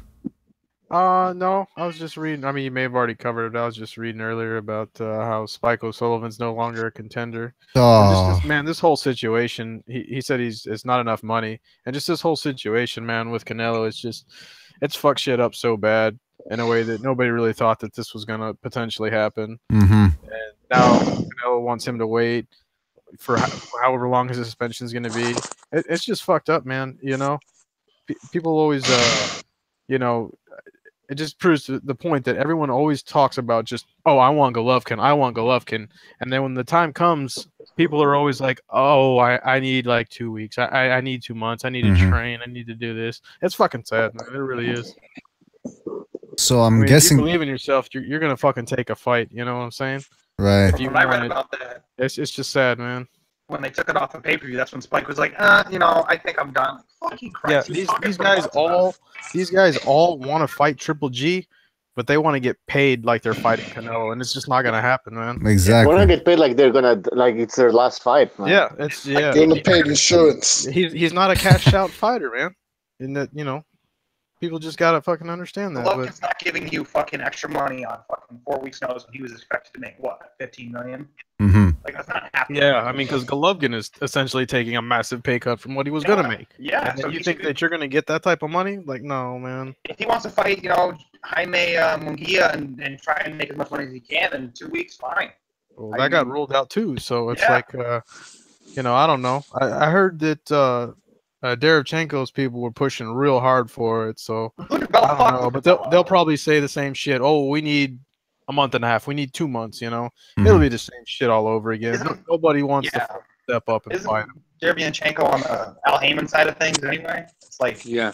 Are they going to really pay him? Are they going to really accept that in like 2 weeks? We know how hard that side is to work with. Fight fan, you sound. I mean, he fought Jacobs though. Jacobs was Heyman at the Yeah, time. but Heyman, So. but Jacobs took like 6 months to get the fight signed. Yeah, yeah. What I want to know is where are all these reporters going into Rozier's gym and asking Derevianchenko what he wants to do? You know what I mean? Because Lou DiBella's on Twitter yapping, but like I'm not seeing anything from Sergey. Like, come on, reporters, he's not hard to find. DiBella wouldn't give fucking Martinez up back in 2013, 2014. Exactly. Now he's gonna feed fucking Derevianchenko on 2 weeks' notice to Golovkin. Fuck that guy. Dude, I would honestly. He doesn't give a fuck about the guy. Versus fucking Canelo, honestly, that would be a great fucking fight. Because So I guess- gonna fucking bring it. I guess the event is off, right? Because if they can get Gary O'Sullivan, who the fuck are they gonna get now? It's, Unless they work it out with Derevianchenko, man. I think that's the only option left is Derevianchenko if he wants it. But they're gonna sit around and wait to see how long Canelo's suspension is gonna be before they really make a decision. Yeah. This is the best promotional work from Lou DiBella in years, I think. Hey, is Rad Salka available? Who are they looking? Aren't they working at Martirosyan? Vance Martirosyan, I heard. Yeah. In 2 years because they just need they need a body in there. They need somebody. yeah, fight fan. He Your says mic he is sounding wants real it. crackle, by the way. I'm seeing a headline. Vanes says, I know I can beat him. He pushes for Golovkin on May 5th. This just dropped on Boxing Scene. Well, you know, I hope they find a suitable opponent. Anybody but Rotsalka, please no. And Paulie, give me Paulie. Yes, please. I was about to say He that. looks like he can make 162. I was gonna say that, man. He's fat as fuck. I was gonna say. I'll fight him. I'll fight him. Kellerman. You know, give me some time. I'll fight him. And you know what's fucked up too is fucking Badu Jack's tickets haven't even gone on sale. That fight may not even happen. Oh man, yeah, we were talking about that earlier. God. Like somebody in the chat room said, Elader Alvarez is cucking this fight. Yeah, he's straight acting like up, man. I've never met a fucking bigger bitch than that dude, man. I'm telling you, like, how many times has he taken step aside money? And then he's now all of a sudden he just pops his head out of nowhere after this fight was announced. What, like 3 months ago? Mm-hmm. He wasn't talking anything when Gvozdyk wanted to fight him. Yeah, that dude's a pussy. Fucking. Yeah. And by the way, Mateus Lis is saying I'm being ignored here because he wanted to ask a question. But listen, man, that's why I tell you people to join the hangout, because if you're hanging out in the chat and we got 7, 8, 9 people in the hangout, I can't be stopping the discussion to all the time. I mean, I can do it when there's less people in the hangout, but not when. I think he's talking about Andrade. I think he said Andrade wants to fight. Yeah, but that's again. Yeah, How serious is Andrade about this? Because if it's a situation like O'Sullivan where they offer him money and then he goes, "Oh no, I don't want to fight. It's not enough money." Look, this whole thing it's getting closer to the fight date. It's not gonna happen. There's not gonna be a fight, and if there is, it's gonna be against some fucking. These guys didn't want to fight Golovkin on fucking like with a full camp. Why would they fight him on 2 weeks for minimal pay? Like, All right, it's bullshit. It's bullshit. Fight fan, I gotta tell you, it's you sound like you're in Mars or something. Like the signal. Oh, is it? Yeah, your mic is all crackling and shit. Oh, my bad. Oh, hey, by the way, this guy in the chat, the Shepherd of Sons, he just reminded me because I was like, shit, so there's not going to be a fight for Cinco de Mayo. And then I'm like, oh, wait a minute. Fuck, there's Bellew against David Hay, man. Yeah, he's Cinco de Bellew, he's saying. Yeah. Cinco de Bellew. Hey, just called out Dillian White, the most wanted man in the heavyweight division. That's right. Yeah, anyways, you think they'll feed him to Wilder? Oh. Bellew versus Joshua. Bellew versus Wilder. Hey, but since I was talking about His sparring, promoter is like, why the fuck do we have to fight him in white? What is this shit? Like, what is this fucking like a video game? Like, yeah, didn't know why his punch out. yeah, first of all, David Hay has to I make think it Eddie past Hearn Bellew. sent Dillian White some dick pics by mistake. Yeah, first of all, David Hay has to make it past Bellew. That's not even a guarantee at this point, so he should stop worrying. Done, man. He's retire. Yeah, he needs some fucking. I don't know what the fuck you said, man, but you're scaring me, man. All right, listen.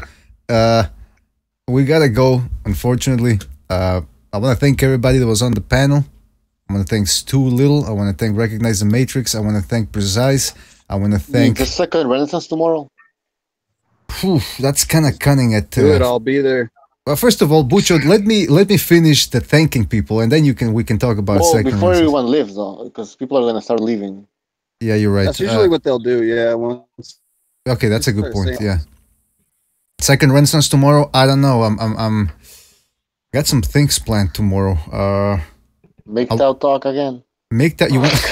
How No, about I'm we? joking, man. Let's I write. can message you. Hey, Yeah, Be there.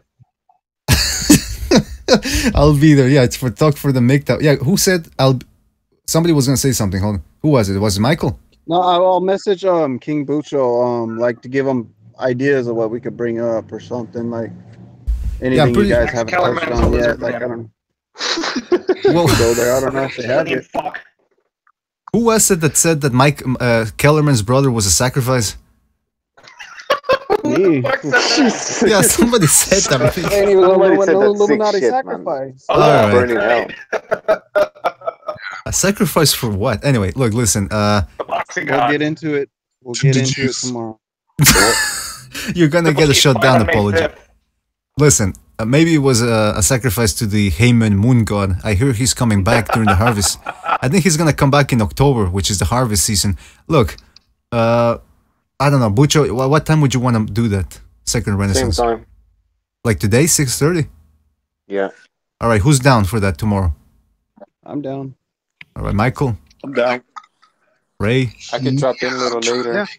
I don't have plans. All right, Stu. You think you could make it? Stu. Yeah, I could probably make it an hour or so. I've got work the next day, but fuck it. What about what if we talk about MGTOWs again? Yeah, MGTOWs. That's what you. Please, I want to see that again. I mean, that guy. I mean, when I clicked on his page, I was expecting to see a proud man with a lot going for himself. And Proud man. I saw Tank Abbott on welfare. Oh, come on, man. You have to understand, like, all MGTOWs not like that. There's like plenty of intelligent, level-headed. I agree. It's just extremes. I would Yeah, agree. I agree, bro. I mean, I think I'm actually one of them. Yeah, I think I'm actually one of these guys. But them guys put me off because they're extreme. It's like any extreme. They got very aggressive. Yeah, I mean, thinking they're better than everyone.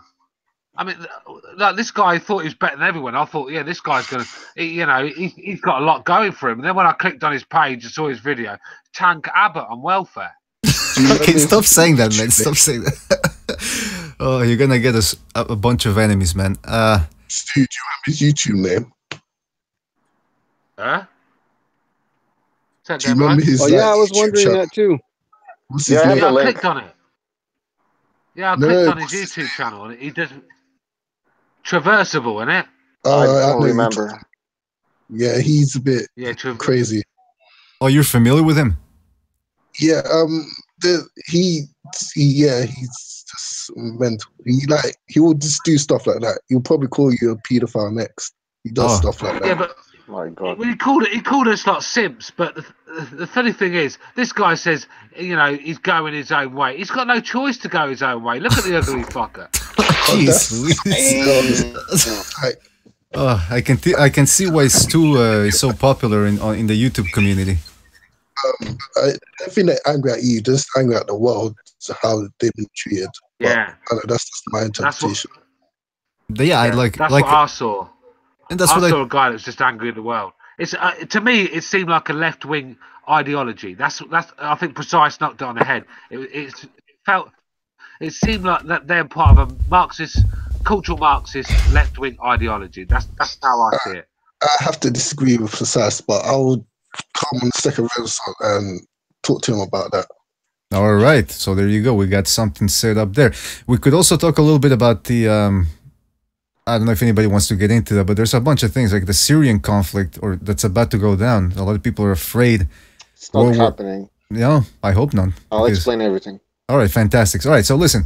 Let's do it. Let's do it. If there's a second Renaissance tomorrow, we're gonna put it as an event, meaning you guys will get notified about it in advance, about the hour and all that, the day. So again, I want to thank everybody that was here in the hangout. Let me repeat. I want to thank Stu. I want to thank Ray. I want to thank Recognize. I want to thank Precise, Michael, Fight Fan Phil, Cameron, and of course, Apology. Thank you for being here, guys. We always appreciate the input. We always generate interesting conversations. I also want to give a shout out to everybody that was in the chat room. Shepherd of Sons, Chris Gonzalez, John Gonzalez, 100% X made his way to the chat room as well. Foulpole Boxing, Josui B, is that how you say it? Fam Ollie, Apology Man was also in the hangout and in the chat room. Hamed was in there too for a little while. Quran Bread, Mateus Lees. If you remember, if you really want to get your say, you gotta come into the hangout. I can't be reading the chat all the time. Jack Spax, Gangsta003. I know Cachnello gave me my fight was here as well. Boxing Killers, Weird Degrees. I think Roddy Davies was here as well. Lion Bar, and a whole bunch of other people. You know who you are. You make this the best show to do. You make it fun. X is complaining about the creepy voice. Heck, I don't know who Hector is. But anyway, thank you guys for joining us.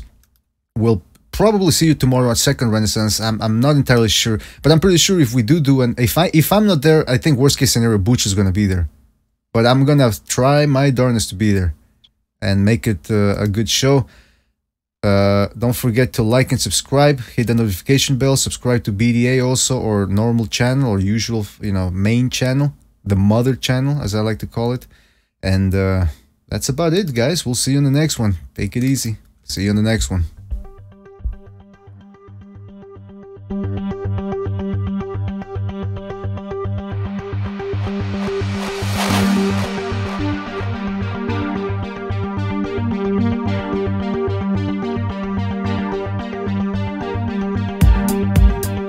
Fuck it up.